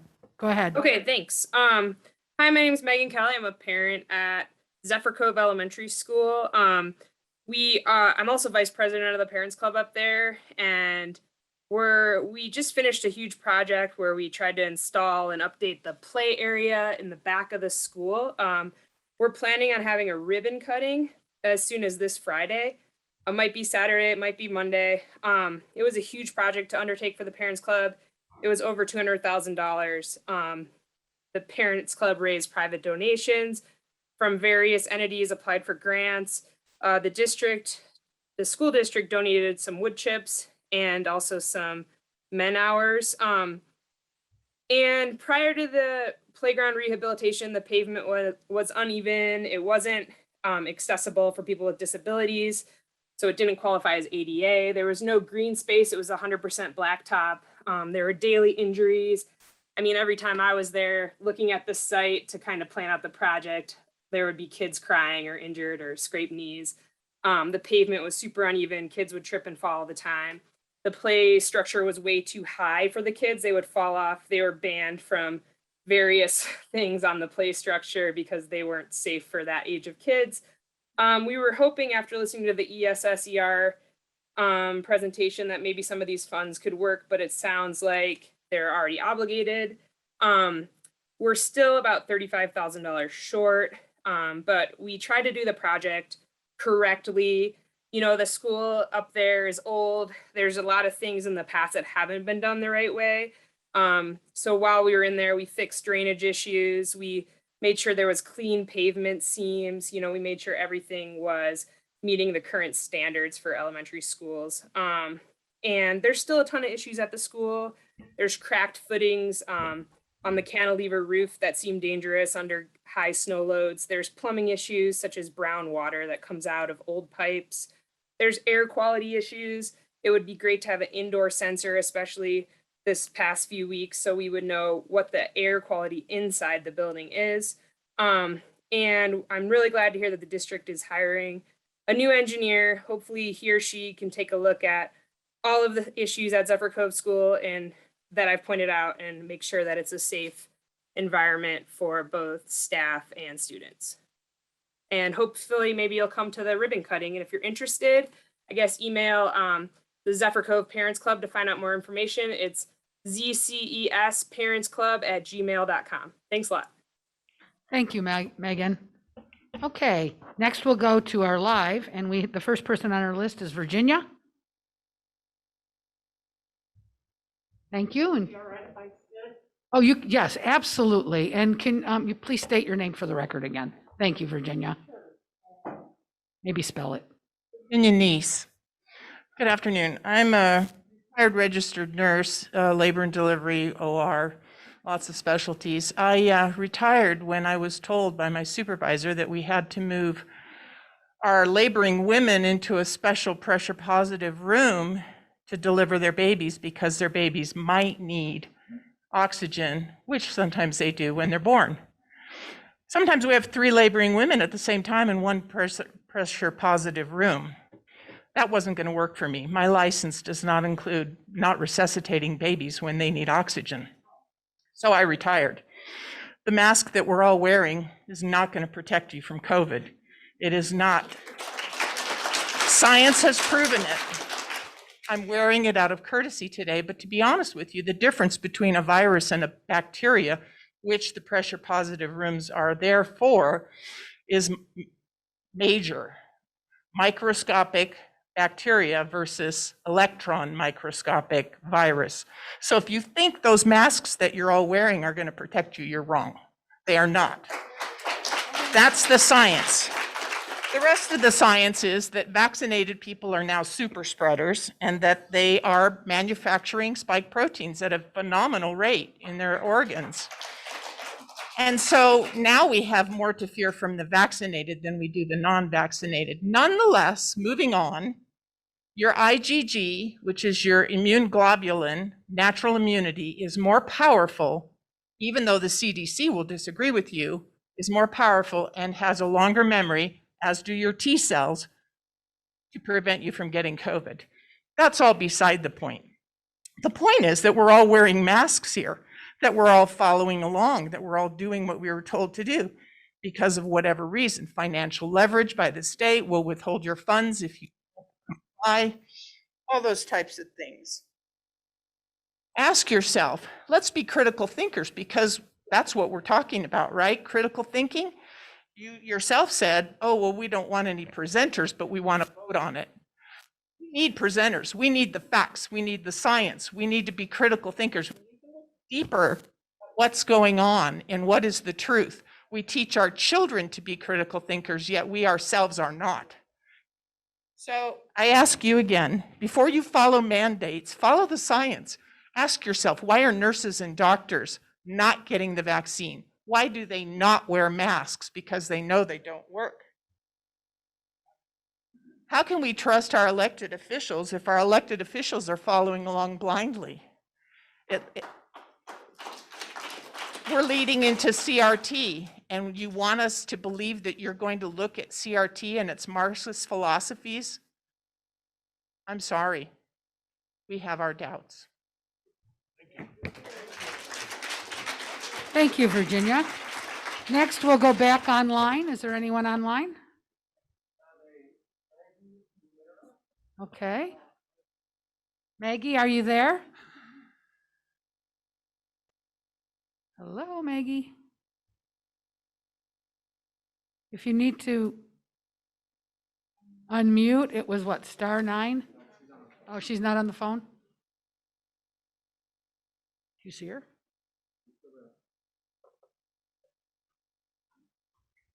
I'll tell you what, we'll come back to you, Maggie. Please don't leave. We'll try again. We'll move on to Mr. Bob. Oh, hang on, sorry, Bob. Hold on, sorry. Okay, she's there. So close. So close, Bob. Oh, now she went mute again? Oh, gosh. All righty. Go ahead, Bob, we'll take you.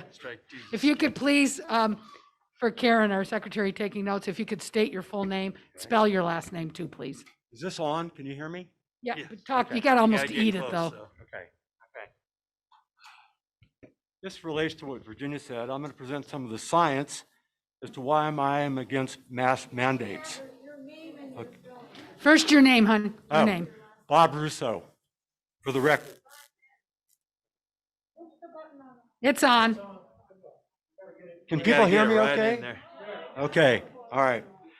All right, a study was published on June 30th of this year in the Journal of the American Medical Association, and they found that the wearing of nose and mouth coverings by children leads to an increase in carbon dioxide levels in both inhaled and exhaled air. The authors were physicians from Germany, Poland, and Austria, and they concluded that the findings suggest that children should not be forced to wear face masks. The results also found on an average of over 13,000 parts per million of carbon dioxide in the air inhaled by children wearing masks. This is over 6 times the classroom acceptable level in Germany of 2,000 parts per million. Masks also reduce oxygen intake, which can strain the heart and reduce children's capacity to learn and absorb new information.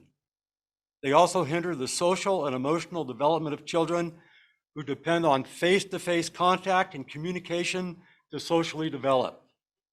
So do masks protect children and the public against COVID-19 infection?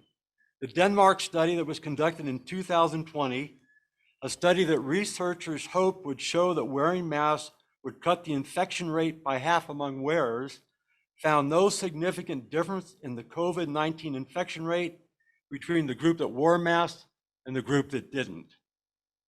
We have another study, the Stanford study from November 2020, also challenged the efficacy and safety of wearing face masks to prevent the spread of COVID-19.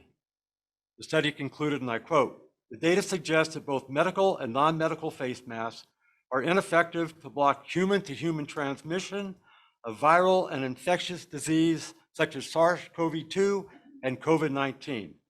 Wearing face masks has been demonstrated to have substantial adverse physiological and psychological effects, including hypoxia, hypercapnia, a decline in cognitive performance, the predisposition for viral and infectious illnesses, chronic stress, anxiety, and depression. According to the CDC, the survival rate from COVID-19 is 99.99% for those under 20 and 99.98% for those 20 to 49. It's a non-issue, folks.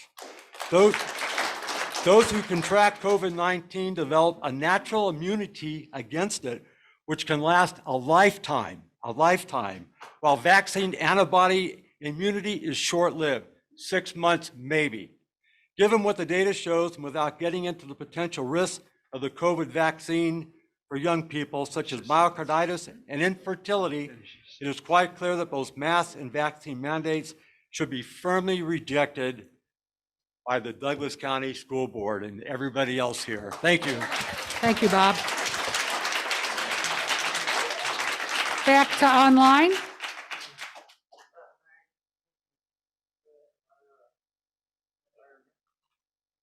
Maggie, are you there? She keeps going on and off. Okay. To unmute, you have to hit star. Oh, she's not on the phone. Just, you're online, all you gotta do is find your unmute button and then click it.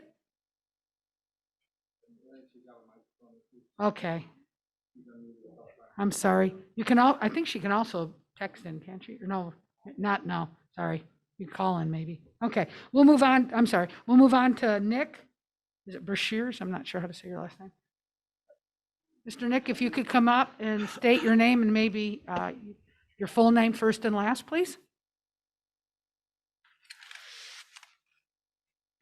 My name is Nicholas Brashears. Thank you. Between the 3 acts that were passed by Congress for funding, the Nevada state received $1.4 billion in relief funding. Douglas County School District received in excess of $7 million in this funding. $7 million. This was allocated to Dcsd if they followed all the CDC guidelines regarding COVID-19. This included enforcing mask mandates, testing, and possible future vaccine mandates. If this board refused to vote on this, Sisolak would have withheld that funding. That sounds like blackmail to me. Looks like the fix is in. Thank you. Is there anyone else online besides Miss Maggie? Okay, we'll continue on then. Michelle? Oh. Should we give Maggie another chance? Okay, Meg? Yeah, we will. Maggie? I'm here. Can you hear me? Yay! Thanks, Michelle. Appreciate it. Go ahead, Miss Maggie. Say your full name, please, for the audience. Okay, my name is Maggie Vieira.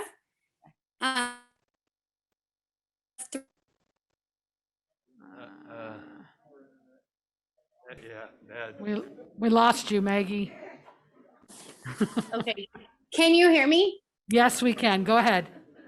Okay, sorry. My name's Maggie Vieira. I'm a mom of 3 girls. 2 of them are at Douglas High School. I just wanted to zoom in tonight and voice my support of our school board and our superintendent, Keith Lewis. I just want to let you guys know I am so grateful for the Douglas County School District keeping our schools open.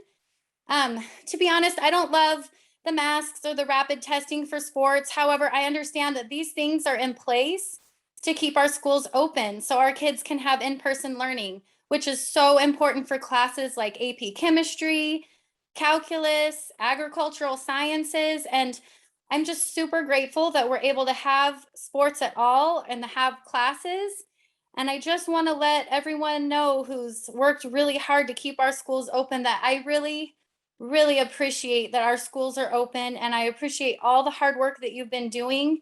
And I want to thank you because I just don't think online school is the same. And I understand that you probably don't like the masks either, but in order to keep our schools open, this is what we're doing. And I don't love the masks. I don't like the masks, but I know that I want my girls' school to be open because online is just not the same for them. And I just want to say thank you for all your hard work, especially Superintendent Keith Lewis. I know that you've worked really hard, and I just appreciate the school board and everyone. And thank you so much. Thank you, Maggie. Okay, Michelle, thank you for waiting. Could you go ahead and state your full name, please?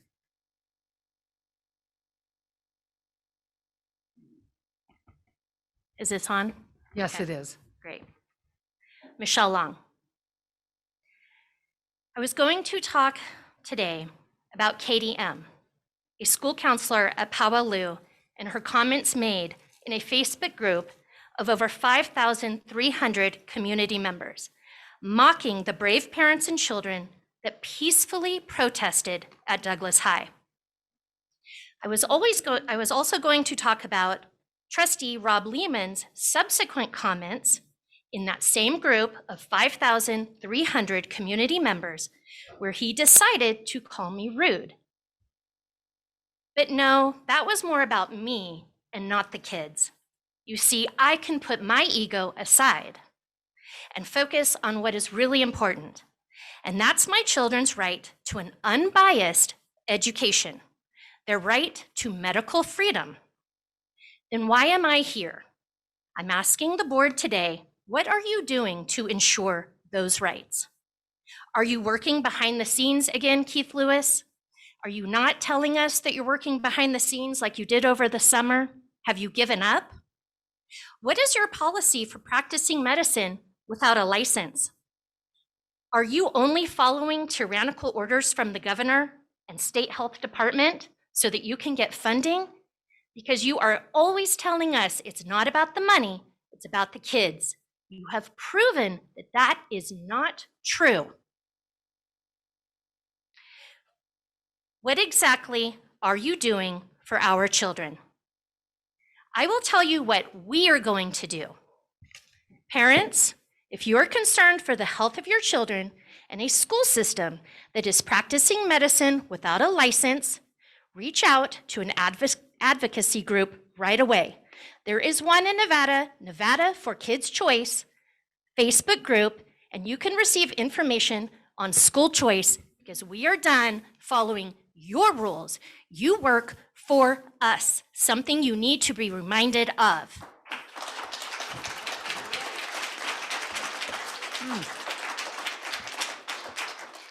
Thank you, Michelle. Anybody else online? No? Okay, we'll just go through our list here then. Next, we have Cody.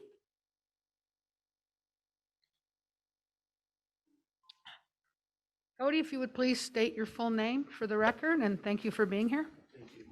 My name is Cody Lamb.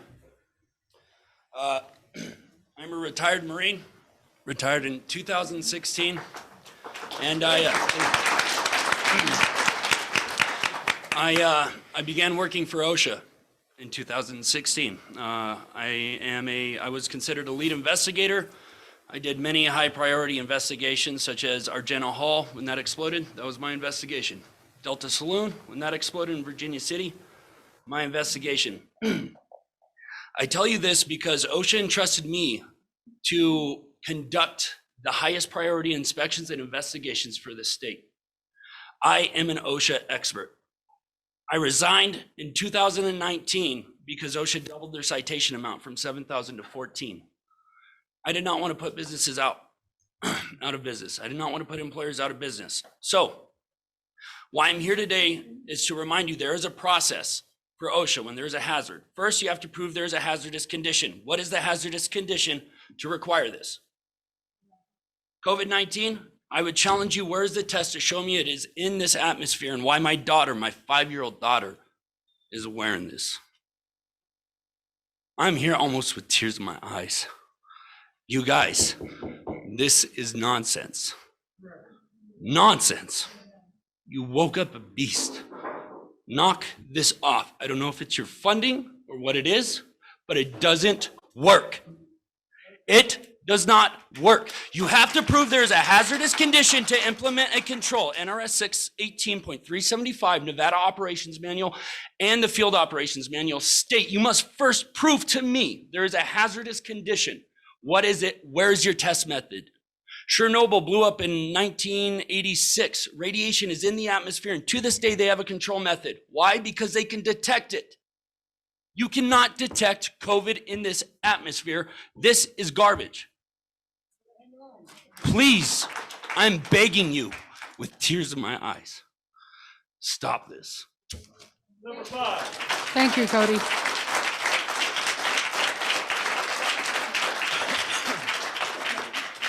Anybody else online, John? Okay, thank you. So next we'll go to Marie. If you could go ahead and state your full name, please, for the Give you record. guys a time or two, huh? All right. Marie Foster. I want to read something to you guys. And in reading this, I want to let everyone know in this room that this is a chance for you to exercise your rights. This is a chance. If you want a copy of this letter at the end of this, please come see me. I will make sure and get it to you, have it notarized, send it to every elected official up here and your superintendent. To whom it concerns, I am asking for public records, request of all legal evidence you have provided for me to justify your policy or mandate to make me or my child wear a mask, take a COVID test, get a COVID vaccine. I'm assuming that you have a weight of evidence of peer-reviewed clinical trials published in respected medical journals to legally justify your policy or mandate. Because if you don't, you are in violation of Section 242 of the U.S. Code, Title 18, Deprivation of Rights under color of law, which makes it a crime for a person acting under color of any law to willfully deprive a person of right or privilege protected by the Constitution of laws of the United States of America. For the purpose of Section 242, acts under the color of law includes acts not only done by federal, state, or local officials within their lawful authority, but also acts done beyond the bounds of that official's lawful authority. If acts are done while the official is perpetrating or pretending to act in the performance of his or official duties, persons acting under the color of law within the meaning of the statute include police officers, prison guards, other law enforcement officials, as well as judges, care providers, and other public health facilities, and others who are acting as public officials. It is not necessary that the crime be motivated by animus toward race, color, religion, sex, handicap, familial status, or national origin of the victim, although those are included in this. Whoever under the color of any law, statute, ordinance, regulation, or custom willfully subjects any person in any state or possession or district the deprivation of any rights, privileges, or immunities secured by or protected by the Constitution or laws of the United States of America to different punishments, pains, or penalties on the account of such these listed items. If it is more than the prescribed for punishment of citizens under the Constitution, they shall be fined under this title or imprisoned not more than 1 year or both. In addition, I assume that your legal department has made you aware that while the U.S. Congress granted vaccine manufacturers legal immunity, you have not been granted the same protections. You follow under the color of law. Follow the constitutional rights. Thank you, Marie.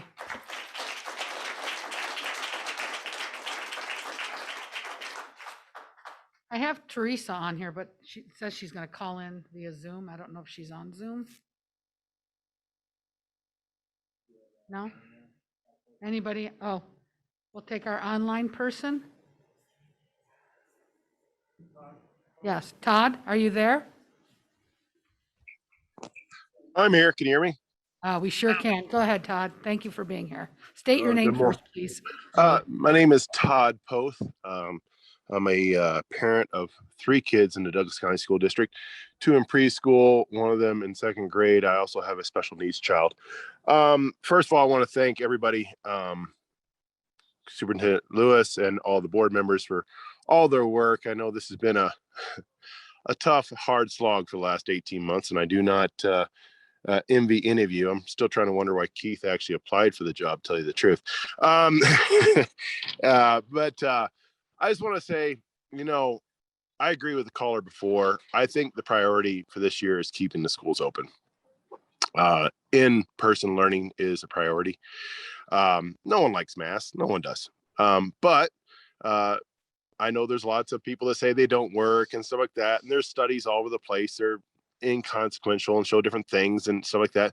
But I also see when we put the mask mandate into Douglas and the other schools that had a bit of an outbreak, I think their numbers dropped quite significantly in the last few weeks. And I wonder, that seems to show me that it kind of worked. So, I would like to see a mask mandate across all schools. That's where I'm at. And I think there's a lot of people that feel the same way I do. And I know there's a vocal majority or minority there that's saying certain things, but I want to let people know there are people out there that want the mask. I don't think it's a bad thing. And I'm more concerned about keeping my kids in school and giving them the education they need in the best way possible so they can get their services and stuff like that. Masks really aren't a big deal. I think if I'm wrong, I'm willing to admit it. But you know what? I don't think it's going to, cause a death or serious sickness from someone. Masks, my kids wear them, no problem there. So that's where I'm standing. I just want everyone to know there is another side of that. I know it's unpopular. I don't discount what the other people have to say, but I feel that the board is doing the right thing. There is a state law they have to follow. They're following the law. I appreciate you for doing that. And I do not expect for you to break the law. Please. Because that's your job. You're elected to follow the law. If people have a problem with it, they probably should bring it up with, their representatives or the governor, not with the school board. That's where I'm at.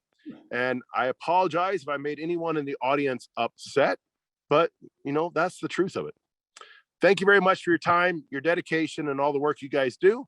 And thank you for keeping the schools open. Thank you, Todd.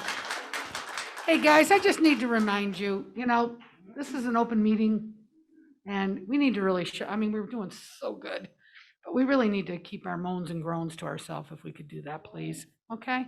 Just to be respectful. We don't allow our kids to do this in school. Why would we allow that here? So please, I'm just asking you to try to control yourself if you're able to. Thank you.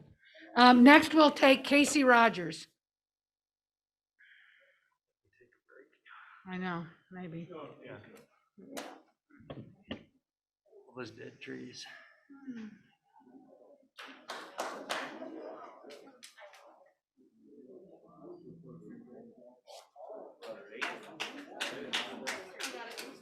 Thank you. Oh, my name's on it. Thank you. Thank you. Read the top 2.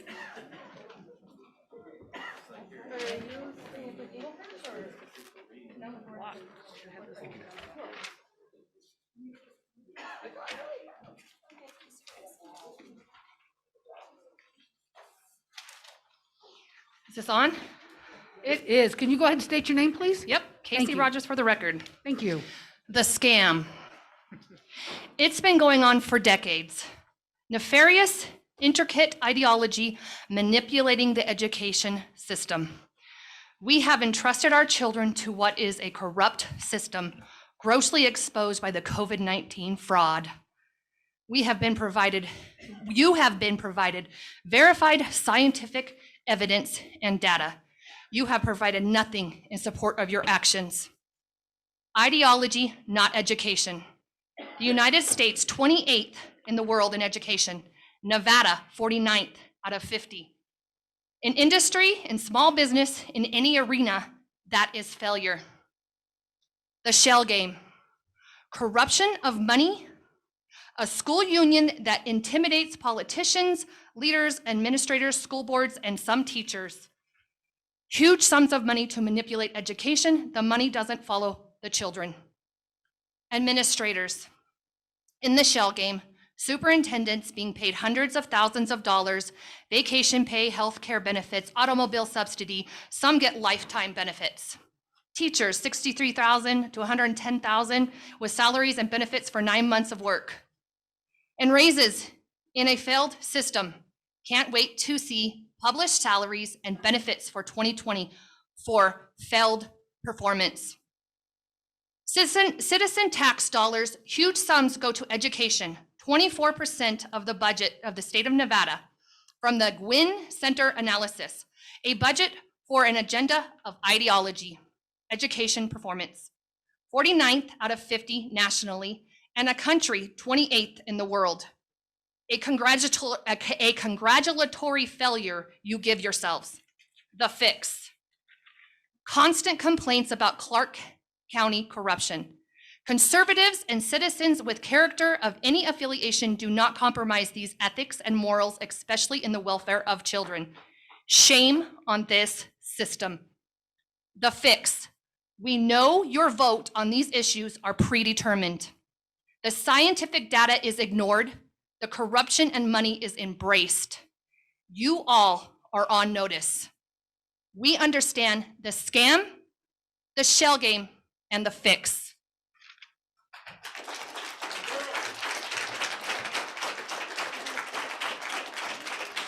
See, next we have Kaylee.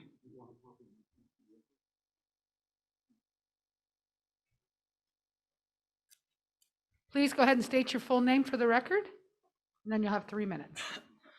For the record, Kaylee was, like most of us here, I'm here to advocate for the children. They should not suffer because of our politics. We all know that this is about politics, not about science. You say follow the science, but every scientific evidence we have provided from experts has gone against everything you still stand for today. Selective science is not science.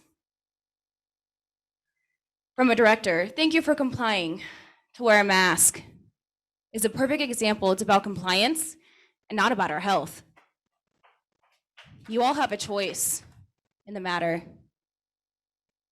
Miss Linda, I noticed that you can't even go 45 minutes without putting the mask down to breathe for air, and you expect children to do that for 6 hours a day?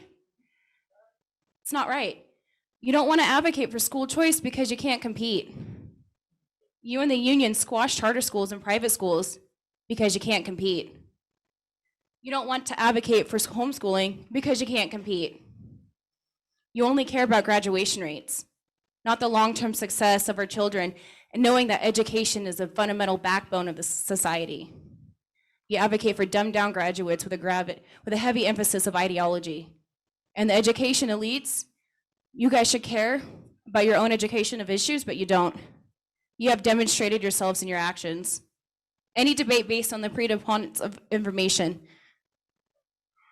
This debate on masks and vaccines that don't even work, or they're not even effective. This critical race theory and social emotional learning you're inflicting on these children is not okay.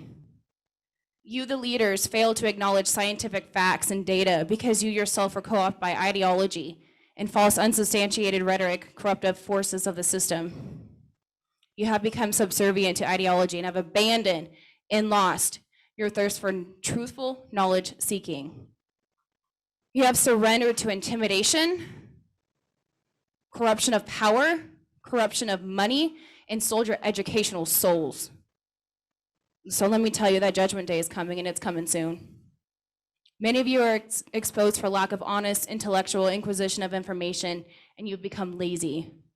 The egotistical self-promotion of your views is not factual education for our children. Our education system fails our children, it fails our state, and it fails our nation. The statistics blatantly expose your failure. Thank you. Thank you, Kaylee. Next, we have Rachel. Hey, Rachel, could you go ahead and state your full name, please? Thank you.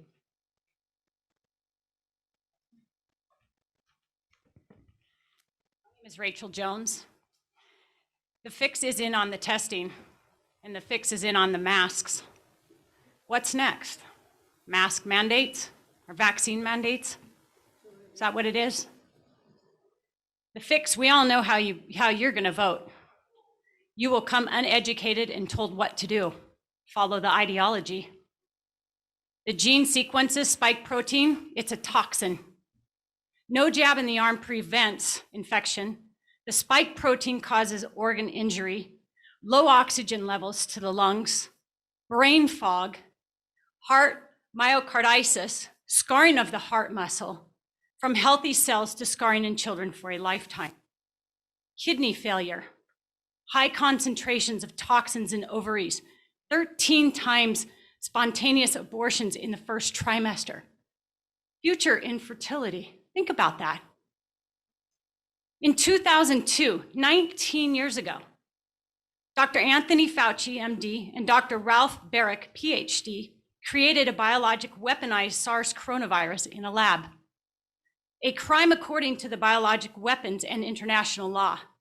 US Patent 7279327 documents this evil creation. The CDC then put a patent in for the virus, the disease, the testing, and the monitoring. They owned all the economics of the virus they created, a biologic weapon. They owned all the economics of the epidemic and pandemic associated with the virus, US Patent 7220852. You should do your own due diligence. You won't because the fix is in.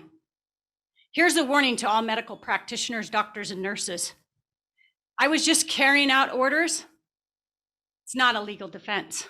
They will be on trial for war crimes and held accountable. Their duty is to inform their patient. The vaccine is experimental. As a patient, you are taking part in a trial and can still contract the disease. No guarantee of immunity. The vaccine only lessens the symptoms. You can still spread the disease, and you will not be exempt from precautions mandated by the government. I don't know what happened there. The vaccine damage and death, doctors and scientists do not even know the short or long-term damage taking the vaccine can cause, as no long-term studies have taken place. They can include permanent disability and death. You're more than welcome to visit vaers.hhs.gov for a current list of the damage and death caused by COVID-19 vaccines. If you're still unsure, read Article 6 of the Universal Declaration of Bioethics. Thank you. Thank you, Rachel. Next, we have, is there anybody online? Okay, we'll go then to our online person, MG, if you could state your name. Yes, can you hear me? We can, thank you. My name is Melinda Niding. I am just calling in to voice my support for the Superintendent Lewis and the school board. Also for the teachers who have gone above and beyond this year with my kids. I'm the mother of 3 kids, 2 at Douglas High School and 1 at Powablu Middle School. And I just wanted the teachers and the administration to know how important it is to keep the schools open and that I appreciate what they're doing. Thank you. Thank you. Okay, next we have Carrera. Ms. Carrera. And could you go ahead and make sure you state your name before you begin? Thank you.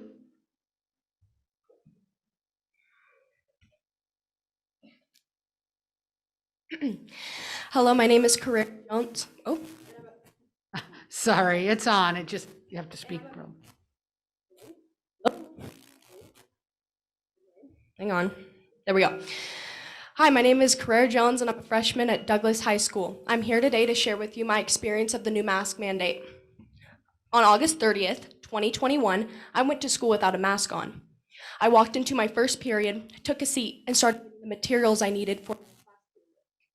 There were 4 other students besides myself not wearing a mask. Mrs. Neal started questioning the student who was not wearing a mask. I realized that I was not going. I want to know what you have to say. Okay. Should I start? Start over, or should I keep going from where I was going on? Okay. I walked into my first period, took a seat, and started getting out the materials I needed for class. There were 4 other students besides myself not wearing a mask. I realized Mrs. Neal started harassing a student who was not wearing a mask. I realized what was going on. I looked over and saw a student who was not wearing a mask feeling pressured and decided to put one on. I continued to get my work out when Mrs. Neal pulled up a chair to sit and talk to me. She asked what was going on, and I told her I could not find my work that was due that day. She said not that she wasn't talking to me about that, but about my mask. I told her that I did, and politely told her that I did not have one. She asked if I needed to go to the office and get one, and I told her I will not be needing one, as I am not going to comply. She told me that that's not her fault, and that I have to wear a mask, and that I need to either put one on or go to the office. I told her I'm not going to be putting one on, so I packed up my stuff and walked to the office. As I got to the office, I was stopped by a lady that was standing at the front door, started waving a mask at me and asked if I needed one. I politely told her no.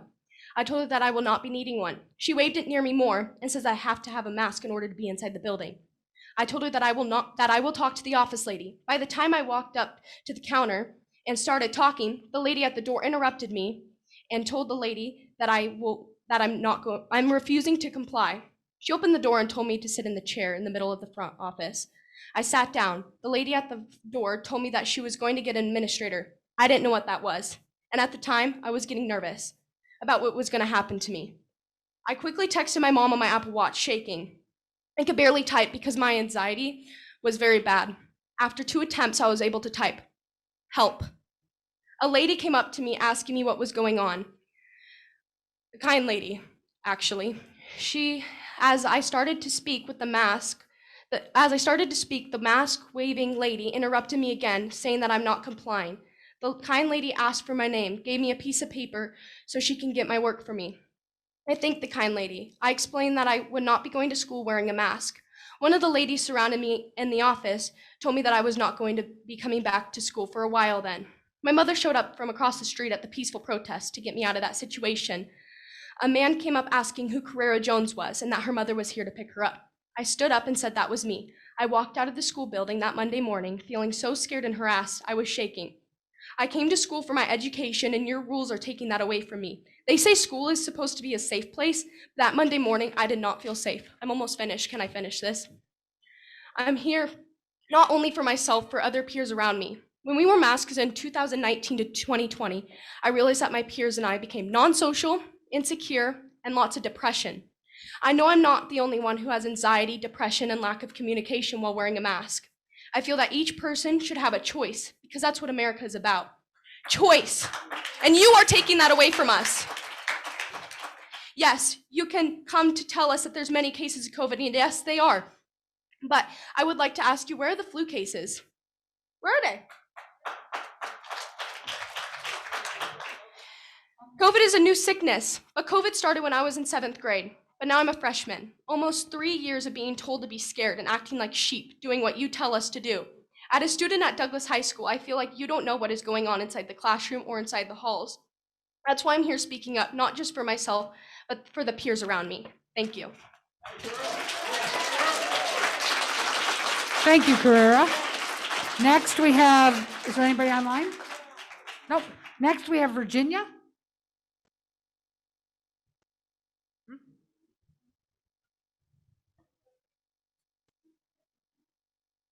Virginia, could you please state your full name for the record? Thank you for being here.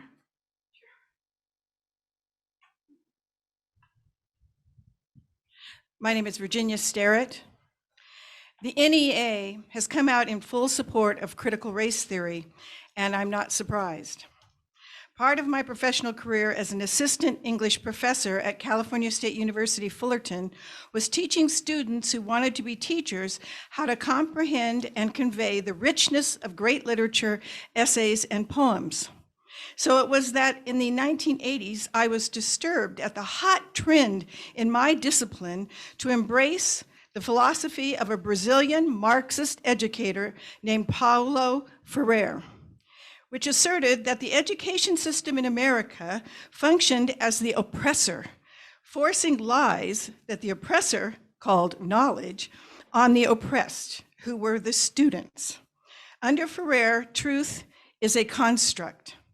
Ferrer's critical theory was so popular, I could detect its influence almost immediately in the textbooks being published. As the years passed, it became ever more difficult for me to find suitable materials for me to assign in any of my classes. Propaganda aimed at naming America as an evil in the world or in agitating disharmony between certain classes or races permeated everything. In fact, I stopped teaching here at Western Nevada College the moment I was notified that English professors would no longer be able to use their own choice of text. What I'm getting at is that critical race theory, or its close cousin, critical theory, has insinuated itself into teacher training to the degree most of today's teachers don't know how harmful and destructive it is, and they cannot see it in the materials they have in their hands because it is like a poison that has spread in it. It doesn't call itself critical race theory. It's how you look at the material that's being presented and in how you infuse a bias into how you critique that material. These teachers that we have, most of them now in the classrooms themselves have been indoctrinated in critical race theory. Don't be fooled, SEL is an offshoot of critical race theory. This district needs to make sure it isn't joining up with those whose goal is to destroy America. Find a curriculum that supports democracy and freedom, not one that stirs hate and distrust. Thank you. Thank you, Virginia. Next, we have Michelle. No? Oh, golly, I am so sorry. Yes, thank you for pointing that out, Michelle. Dr. Simon, I'm sorry. Could you please come next? Yikes. And I'll ask you also to state your name for the record, sir. Thank you.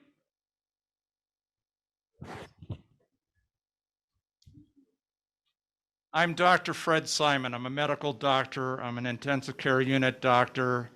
I'm a COVID ICU doctor. I've done immunologic study and research on the immunologic toxins of bacteria. I've done study on the immunologic response to non-bacterial, non-viral pancreatitis. I'm an expert. I'm a scientist. You listen to the union. You listen to a governor who's practicing medicine without a license. You listen to a health department. They don't have a medical license. What a wonderful community. They're educated, and they're trying to educate you. Gain of function, genetically altering a virus to pathogenesis, bioweaponizing the coronavirus. Fauci did it in 2000 and 2002. You heard the patents. His evil co-conspirator, Peter Daszak of Eco Alliance, stated inadvertently in 2016, please listen. We need to increase public understanding of the need for medical countermeasures, such as a pan-coronavirus vaccine. 2016. A key driver is the media, and the economics will follow the hype. 2016. We need to use that hype to our advantage to get the real issues. Investors will respond if they see profit at the end of the process. It's public, folks. Look it up. Intentional bioweaponization of spike proteins to inject into people to get them addicted to a pan-coronavirus vaccine. It's in the literature. It's what he said. You're all sitting here having to make a decision, and I know you have to make a decision. Look at true experts who have nothing else other than the best interest of children. You have a tyrannical governor. He is extorting power to remove your democratic constitutional right to democracy and voting. He's extorting power on about money. Nevada Revised Statute 630.400 Requiring someone to wear a mask is a medical intervention. Unless you are a licensed medical professional, you have no authority to recommend such a practice. Further, a surgical mask is designated by the FDA as a medical device. You have no legal authority, responsibility, or liability to require that of either your customers, your employees, or students. No emergency order supersedes established law. Any health order related to mask wearing is unlawful and unenforceable by law. Practicing medicine without a license is a felony in Nevada. If you're going to trust your local attorney, this governor, and this state to protect you from a lawsuit if any child is harmed by this, and we're here to prevent you from mandating a vaccine, God help you. Thank you. Thank you, Dr. Simon. Next, we have Michelle Marino.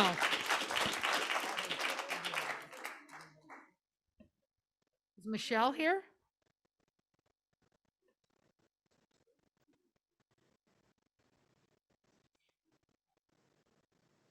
Are you guys, Michelle, walking up to the podium or no? Oh, there you are. I'm sorry, Michelle, I didn't see you. Thank you. If you could go ahead and state your name for the record. Thanks. My name is Michelle Marino. I'm a grandparent, very concerned. I'm also a registered nurse. Oh, honey, I'm sorry. Can you talk right into that mic? Okay, I'm Michelle Marino. Okay, I'm a grandparent of 4. Still can't hear you. Hmm. I think you have to just really yell like the last Okay, woman. my name is Michelle Marino. I can hear me now. I'm a registered nurse, a grandparent of 4. I am, everybody that's spoken before me has said everything that I believe and I think. I'm very intelligent group of people here. I can't add to that except for I know many of my peers would rather quit their jobs than they do not want the jab, that poison jab. I'd rather quit. I don't want to work, be forced into that.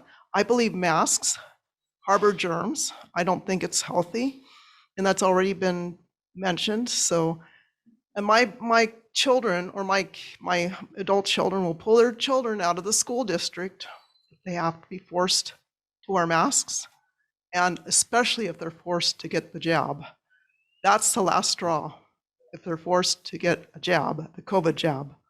I can't call it a vaccine because I don't think it's a vaccine. Thank you. Thank you, Michelle. Next, we have Martha.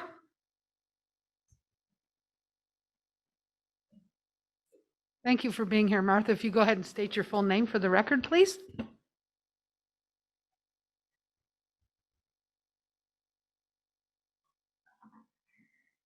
Is it working? Yes, we can hear you. Okay, can you guys hear me back there? Okay, my name is Martha Betcher. Some of you may recognize me as a former school librarian at CVMS. Before that, I worked in hospital laboratories. I have a degree in microbiology. And unlike most of the people in this room, I believe in sort of this standard science that we've, so much of us have been exposed to. I taught it in middle schools in Carson and Douglas both. I'm amazed. I'm amazed to hear the anger and the frustration and the passion. I can't imagine being in your place, board members or Keith. What a difficult situation. Thank you for sustaining the school district. It seems like a no-brainer to me. Wear a mask. It's not a big deal. With the Delta variant, I have some numbers to share. It's a big problem. And as long as we allow the virus to have free reign by not wearing masks and just, sharing it everywhere, we're not going to overcome it easily. And until you've seen somebody who's really sick, until you've been touched by it personally, I lost my mother last summer. She was 93, but I do think that COVID had a play in it for her. I mean, it's just not a good situation that we're in. It's a very difficult one. We want to keep schools open. We don't want to have to go back to online learning. And if masks help us do that, if it makes sense, then why not? Delta is 200% more transmissible than the original virus. It results in a much, much higher viral load. And you think about classroom situations, people that are asymptomatic, they're going to infect 10 to 6 others in that space. And it's just going to continue on and on and on, and it's going to create more variants.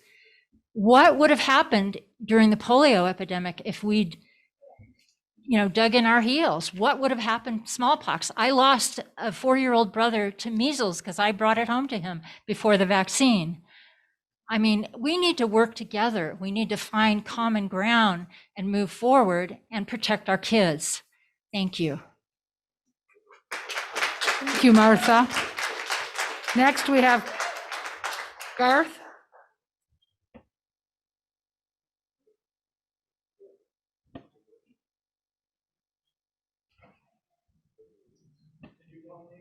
I did call you. If you could go ahead and please state your name for the record, sir. Okay, my name is Garth Pintler. Some of you may know me. I'm here to read a letter from... I'm sorry, you got to sit really close to it, Garth. I'm here to read a letter from Mary Gamunder, who has lived in Carson Valley for 30 years, was past president of Scarcelli PTO. And this may not be popular with everyone who's here, but there is another side to the story, another way to look at it. This is her letter. I could list all the facts and figures out there for the efficacy of masks versus not wearing them in a public school setting among mostly unvaccinated children, but I suspect you probably already have them. As a parent, I am only responsible for my children and their particular set of health issues. As school board members, you are responsible for the safety of all the students and staff in our district. It's a heavy responsibility that I know you take seriously. And that is the crux of this matter, safety first. I feel that you must have a mask mandate to protect the vulnerable unvaccinated children and the families they come home to. If even one child gets sick and has acute symptoms, hospitalized, or possibly dies, you will feel professionally and personally responsible. It will open up the school district for potential lawsuits. If the spread of the virus expands, you and the school district will be responsible, at least partially. This is a very serious outcome and one that others may not recognize, nor are they responsible for. We simply cannot take the chance that students become infected and bring it home to other vulnerable family members or staff. I have 2 vulnerable members of my family and do not feel like the wishes and threats of opponents outweigh the lives of almost everyone in our community, because they are not responsible for the outcome. You are. Please follow the science and err on the side of safety. Now, I haven't looked at specific studies, but I've read a lot about COVID, and I agree with Mary Gamunder. I've read a lot about the vaccine and its efficacy, and there are really good numbers out there showing that it does provide protection. It also decreases the intensity of a reaction to the virus. It decreases the viral load so that you're not as contagious. I urge you to look beyond cherry-picked data and look at the science and follow the science. Thank you. Next I have, is it Jeannie? Jeannie, could you go ahead and state your name for the record, please? Jeannie Shizuru. I want to start with using this opportunity to introduce to the audience that the 3 board members that are coming up for election at the end of December 2022 are Robbie Lehman, Ross Chichester, and Heather Jackson. I have no dog in this fight, but if the women who have talked before said that the fix is in, then I wanted to give everybody the opportunity to recognize those three board members. I want to continue on with something that Virginia Nee said during the timeline presentation, and that is, and people have been mentioning this too, about the fix and about the money, because I think there's a lot of citizens like me who already are learning a lot about critical race theory. We don't think we need to go to a town hall to find out about the theory or other information that is specific to why the education schools have gone in this direction. I am much more interested in the decision-making process, how an idea of teaching this in your curriculum starts, and then board members then put it into place. And so I am much more interested in the political process. What role does the teachers union have? What role does the governor have? What role do you board members have? And what, if anything, other than waiting till the end of December 2022 to remove these you board members, what else can we do within the political process to change the direction that our schools are going through? And I did not agree that you're not teaching CRT. If you're teaching SEL, then I agree with Tony Magnotta. That is, and other people, Engelkirk has said the same thing. So I would like you to consider very seriously when you have these town hall meetings, whether they're in downtown Minden or at the lake, that you do not limit the subject matter to just the theory and the debate of critical race theory. I want to know about the decision-making process in it very precisely, so that the citizens can go to and direct their energies towards where the levers of power are actually happening. And furthermore, when you agendize this in October and November, I want to make sure that when you are deciding who's going to present information, I would like information about who these decision makers are. I would like a presenter on telling us about the political process. I'm a hell of a lot more interested in that than, you know what, I'm not white. So that makes me the oppressed, you know, I mean, that's ridiculous. That's ridiculous. And also, if Sisolak or anybody else, or any of these power brokers do anything in the meantime that is not part of your timeline, like if Sisolak decides that we're going to do away with grades because grading our young little people on how well they're learning something is racist. If anything else happens of a political nature like that, I want that part of the timeline too. Thank you. Next, we have David Johnson.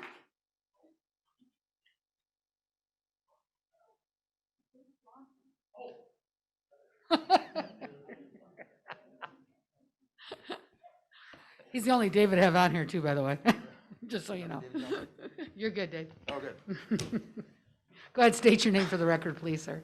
My name is Dr. David Johnson. I'm a doctor in this community. I have a child who attends, two children who attend this high school.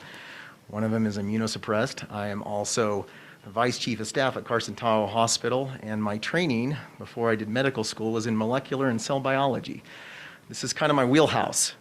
So I want to start by saying that last Wednesday at Carson Tahoe, I got a call at 7 p.m. declaring a state of emergency for the hospital. We went back to code yellow, and then I went back up to the hospital with the Chief of Staff and two others, and we discharged people till 11 o'clock at night, because we had a full house with beds in the hallway and 90 people in the emergency room waiting for a place to go. Like I said last time, there is a cost to our community to ignore this. Let's talk data. Let's talk science. I am a data hound. I go primary research, and I have piles and piles of it. At lunchtime, just to prove a point, here is 13 studies. Peer-reviewed scientific literature. Masking in the community works and decreases the rate of infection and decreases the rate of people that end up in the hospital. And I know a lot of these people don't have to care about those people, but I have to care about those people, because they clog our emergency room, and people that get sick for other reasons can't get care. The data is there. You've heard a lot of misinformation tonight. Everything from the might be just a little off to the out ludicrous. I can challenge all of that. If anybody on this board needs an explanation, I can explain it from the molecular cell biology level all the way up through the current literature available, all the way through the studies that are currently in process. I am happy to, and I will do it for anybody that wants to have that discussion. I know I can do it because I do it every day in my office. I was almost late coming here today because I was having that discussion with the patient in my office. So I'm not going to nitpick a lot of stuff, but I can tell you that there has been a lot of falsehood tonight. I have the data to refute it. If you need it, it is there. I'm happy to share it. I keep files and files of it just on my phone. I have spent hundreds of hours reviewing the primary scientific literature, and I don't really expect everybody to be able to do that. Scientific literature is hard. I spent years learning how to interpret that data, and so I don't expect the general public to have that degree of scientific literacy, but it is my job to make it accessible to people who do not have that degree of scientific literacy. Please, if you want it, reach out. I can explain it. I will tell you from the bottom line molecular cell level all the way up to how it affects our community. But remember, there is a cost, and your kid may not get sick, but what happens downstream makes a huge difference. This same scenario has played out in every public health circumstance since there's been public health. And you just have to plow through and do what's best based on the science. I have the science. If you want it, tell me, and I will give it to you. Thank you very much. Thank you. Thank you for being here. Fan club. Stephanie.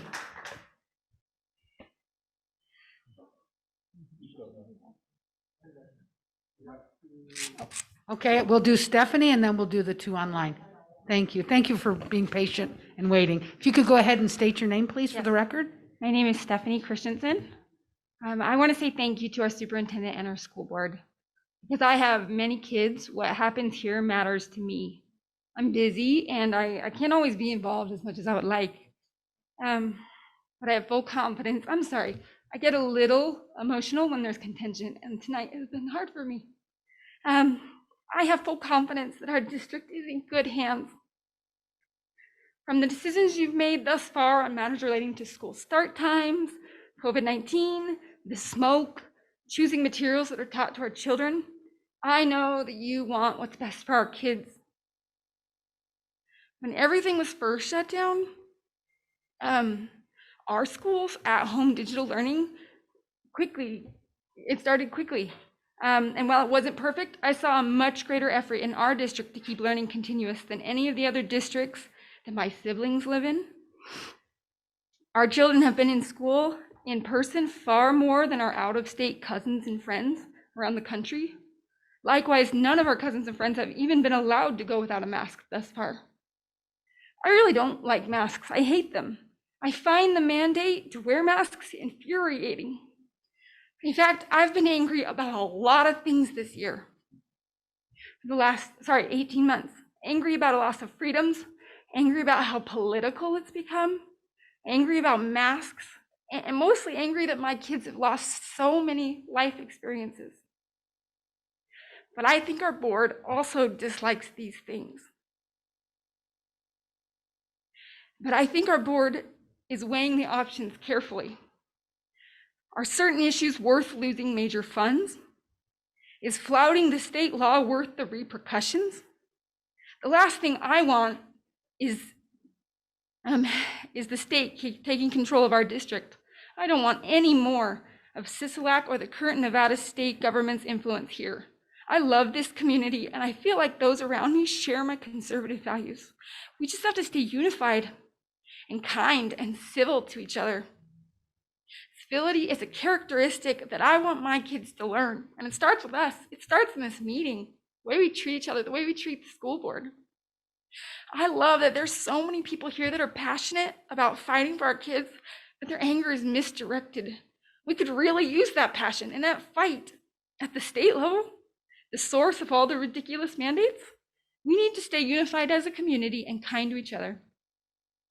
I recognize that this board is faced with major decisions, and I believe they're doing as well as anyone could.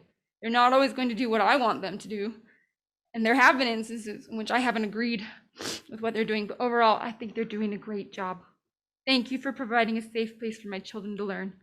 Thank you for keeping my kids in school, fighting for them to be able to play sports, ride buses, reduce social distancing. Thank you for trying to restore my kids' lives again. I know you stay up late trying to make heavy calls. That's a huge responsibility. And I understand that you endure heavy criticism and yet you continue to work hard for our kids. I see your efforts. Thank you. Thank you, Stephanie. Next, I have Melissa. Oh, I'm sorry. Sorry, Melissa. I said I'd take the onlines. I forgot. I have short memory here. Amanda, can you hear me, Amanda? Yes, I can hear you. Oh, wonderful. Thank you for being here. Can you go ahead and state your name? My name is Amanda Moore. I'm a parent of an elementary student at Minden Elementary School. Thank you. Go ahead. You have 3 minutes. Well, this will be easy because I can just echo everything that Stephanie just said in her contribution. I was really just calling to say thank you to the school board, to Keith Lewis and all the other executive directors at the district office. Thank you to our principals and to our teachers. And I see the work that you're doing and I appreciate it. So like I said, ditto to everything that Stephanie said and just thank you so much. Thank you, Amanda. Thank you for waiting. We have someone else online? Okay. Who would that be? Lindsay, are you there? Yes, can you hear me? We can, Lindsay. Go ahead. Thank you. Okay, State your so name for the record. my name's Lindsay Torres. I'm a mom to 3 kids at one's in a middle school, one, and then the 2 other are at an elementary school. I just wanted to say thank you to the school board and all the volunteering that they do, as well as teachers and administrators. Unless you've had extensive background in volunteering, you don't understand the struggle it is to volunteer your time and talents in the community. So I want to kind of preface this, but obviously a few days ago, we recently remembered the 9/11 attacks that happened in the US. Before 9/11, we were able to walk through a short security line and board a plane. However, immediately after the 9/11 attacks, we were asked to comply with a new set of guidelines that were set in place to help save future incidents and accidents. Likewise, with our COVID guidelines, we have been asked to comply with a set of guidelines to help save other people. Now, our individual families are one thing, and obviously each family has a different set of struggles that they do, whether they like masks, don't like masks, where they're compromised or not compromised. But I have seen how not wearing masks can directly affect the people who work in the schools. I had a dear teacher friend of mine. He was actually my 5th grade teacher growing up, and he attended a school, or he taught at a school, sorry, that did not enforce the mask mandate. And he caught COVID and he passed away about 2 months after being first diagnosed with COVID. As a friend of his and also as a past student of his, I know that had that school implemented more mask mandates and encouraged more of the staff and students to wear masks, I do feel like it can make a difference to maybe those people who are at risk. Now, I know, and this has been said multiple times by multiple people, that we don't love masks. I've worked in healthcare. I have to wear a mask at my job. I know the struggle it is to wear a mask for 8 or 9 hours a day. It's not easy. But if you can comply with the guideline of taking off your shoes to walk through a security line, so you can help save others, I think you can wear a mask for a few hours a day to help save others. Thank you so much. Thank you. Next, we have Melissa. Now, Melissa, thanks. If you could go ahead and state your name for the record. Go ahead, state your name, please. Okay. Hi, my name's Melissa Sholey. I don't like coming to these meetings because of all the animosity and hate, and I don't enjoy being here. So I'm so glad that there are members in our community who are willing to serve on this board and have to be present at all of these meetings on a regular basis. I'm here today, though, because I'm supporting the school board and the staff members over the mask mandate. I'm a parent of 5 children in the elementary, middle school, and high school. I believe the school board's doing the best that they can with the requirements of the state at this time. I don't believe they're trying to punish our kids and keep our kids in masks. The board, several of which have children of their own in this district, is working to keep our schools open for the benefit of the children. In the beginning of this year, we had the choice whether to keep our kids in the school to do online schooling through the district or to take our kids out of the school district and homeschool. We knew by keeping our kids in for this school year that it could bring changes at any time based on COVID numbers and government mandates. I will say that whenever I complain about having to wear masks, my kids will tell me I'm over-exaggerating and that it's not that big of a deal, Mom.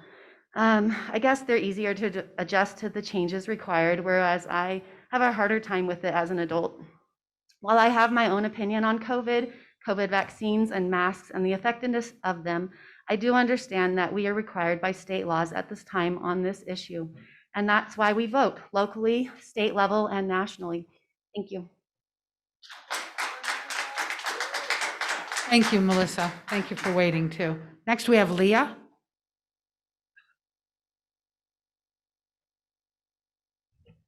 If you could go ahead and state your name for the record, please, Leah.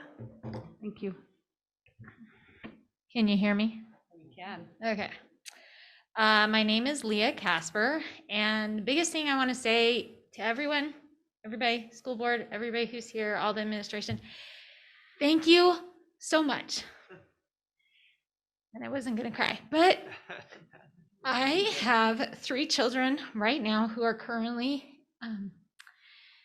in school at 3 different schools in the school district, and I have been so grateful that they have been able to go inside their schools. Last year, I had 4, and one of my sons graduated in June of this year, and those of you who know him, he's a great kid. He doesn't really want to talk to you most of the time, especially adults, if he doesn't have to. He's really smart. He told my husband and I how thankful he was for all that you guys have done. It's been hard on the kids. It's been hard on the teachers. It's been hard on all the administration, the school board members, our whole community, our state, our country, the world. I'm just so very thankful for how much you guys have worked so hard. And for me being a parent, that means a lot to me. I have many family members in other states, in other school districts. And when I would talk to them about just the wonderful things that my kids' teachers have worked on, and our schools and our school district, and they've been so amazed, I told them that they should all move here because you guys just keep trying. You just keep trying. And I want to second what Melissa said, Melissa Sholey said about laws and guidelines that our school district does not have control over some things. And I know that we are doing the best we can. And I'm so very grateful for all that you have done for all of our children in the school district. Thank you. Thank you, Leah.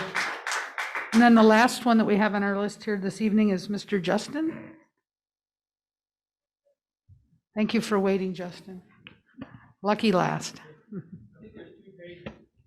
Oh, there must be another page somewhere. I'm sorry. You're not lucky last. I take that back. Go ahead. If you could state your name for the record, sir. Sure. Justin Townsend.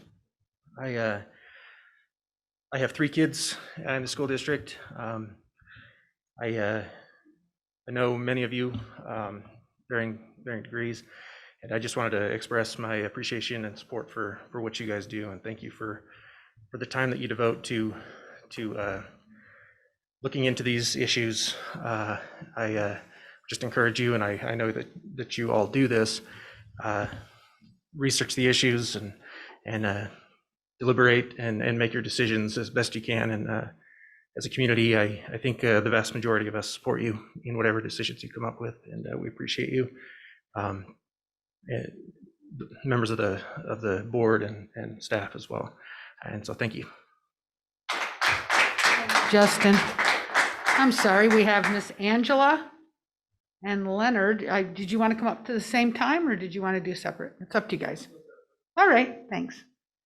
Miss Angela, if you could go ahead and state your name for the record, please. Sure. Thank you.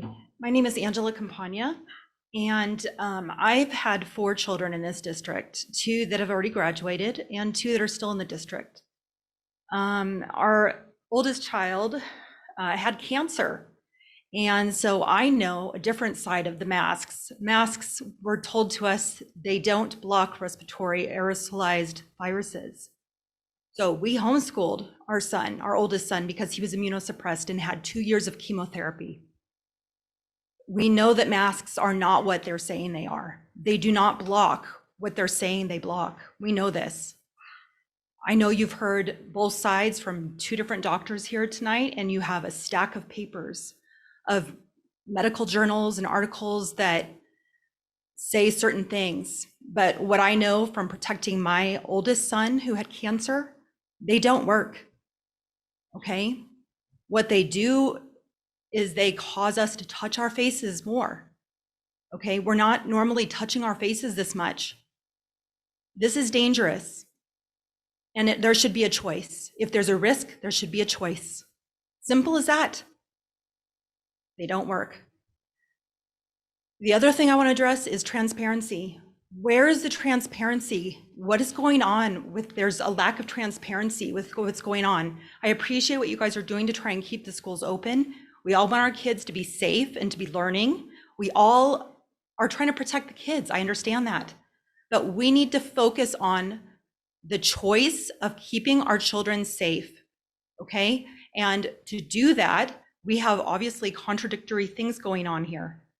What I'm asking for is some transparency. Where are the guidelines coming from? We're hearing that the guidelines are being passed down through the Carson City Health and Human Services, are being passed down by Governor Sisolak. You guys are pointing the fingers at certain people. We call Carson City Health and Human Services to try and find out what's going on with this outbreak. And they say to call you guys, or you guys have told us to call Carson City Health and Human Services. Why is there such a duplication of efforts here? No one is taking responsibility. There's layers and layers going on where we cannot figure out what's going on. And who has decided that 2 or more cases is considered an outbreak? That's essentially zero COVID. How is that even possible? No respiratory virus has ever been eliminated with zero transmissibility. Okay, that is essentially impossible. I mean, there's tons of research around this showing other countries are showing that this is going endemic, which means that our immune systems eventually render this less dangerous, not through vaccine, but through our own adaptive immune systems. The research is out there. Do the research, okay? I mean, we all want to protect our kids. This is what we all want, but please don't make our children wear masks. Thank you. Thank you, Angela. And we'll have Mr. Leonard next.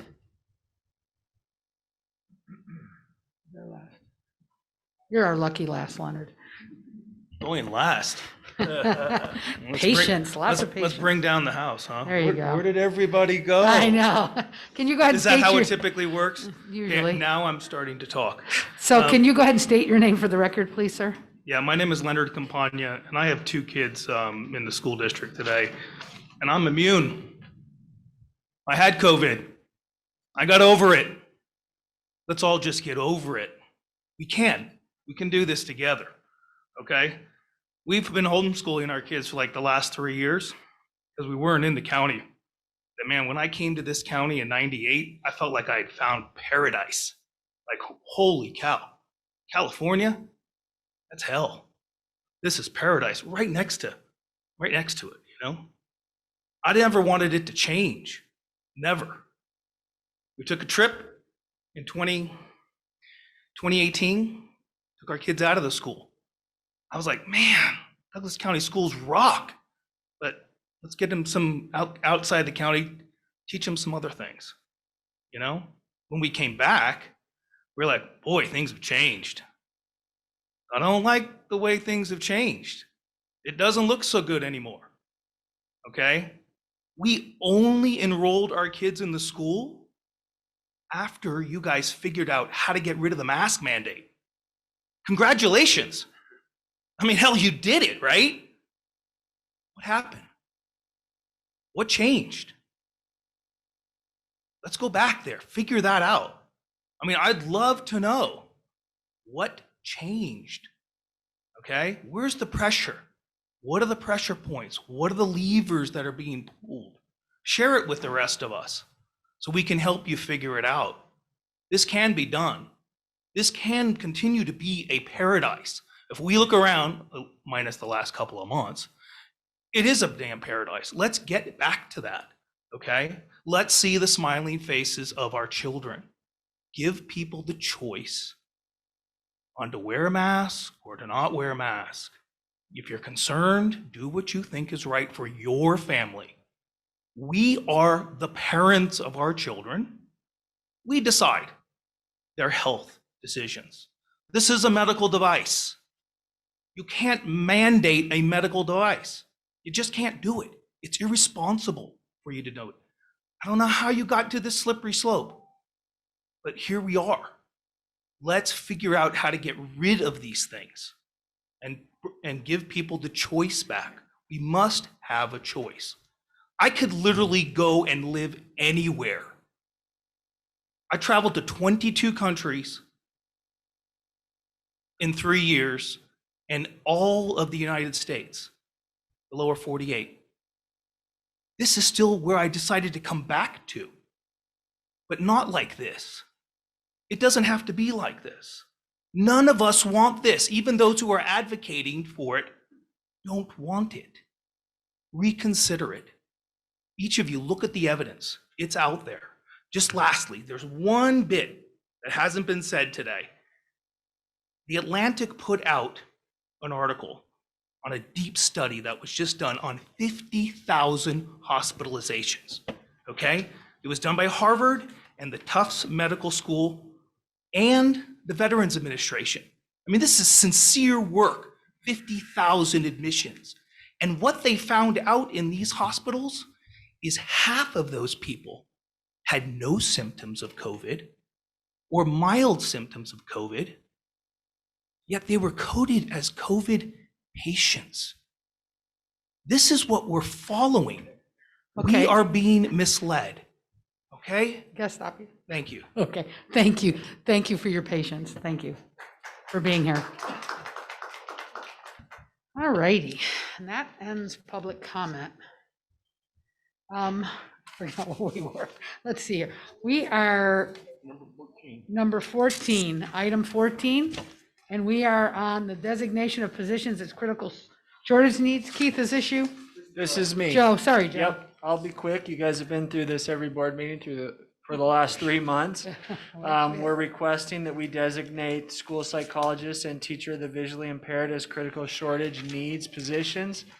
The reason for that is so that we can hire retired personnel in those positions. We have done this with multiple positions before this, and it is very important that we post these positions in this manner. Are there any questions about these positions? None? I Okay, move to approve the requested positions for critical storage need. motion made. Second. Second, okay, any comment? No comment? All those in favor? Aye. Opposed? Motion passes 6. Is Doug still on or is he gone? Oh, hey, Doug. I didn't see you. So passes 7-0. Thank you.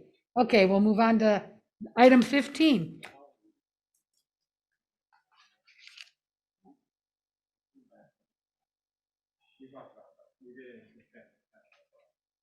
Okay, so item 15, superintendent evaluation. We have to, go ahead, Keith. So I brought this before you. As you may or may not know from my contract, my evaluation, you will conduct, or will, in the November board meeting, you will do my formal evaluation. And so I just want to talk to the board quickly. In your packet tonight is the superintendent performance standards. This is the process that you used the last time the superintendent was evaluated when Terry was in this position. And so I just wanted to bring this before you to make sure this is still the same format that you're comfortable with moving forward.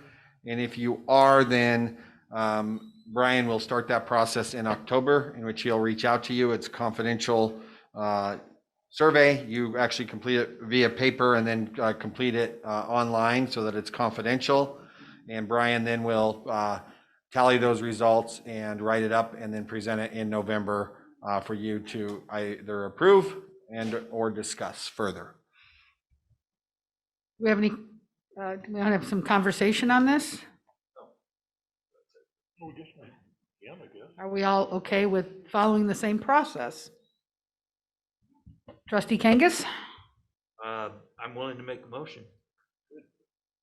Doug, did you have any questions? I can't see if you're on or not. Are you good? Okay, go ahead. I have no questions. No questions. Okay, thank you, Doug.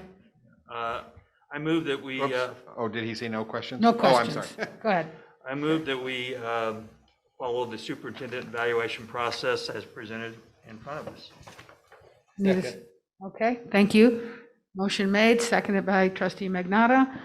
Any more comment about it? Public comment? Seeing none, we'll bring it to a vote. All those in favor, say aye. Aye. Anyone opposed? None. Motion passes 7-0. Thank you. Now, item 16 is a date change for the February board meeting, which was on February 8th, but due to a conference, a modern teacher conference, it's brought to our attention that we would be missing our superintendent and other people.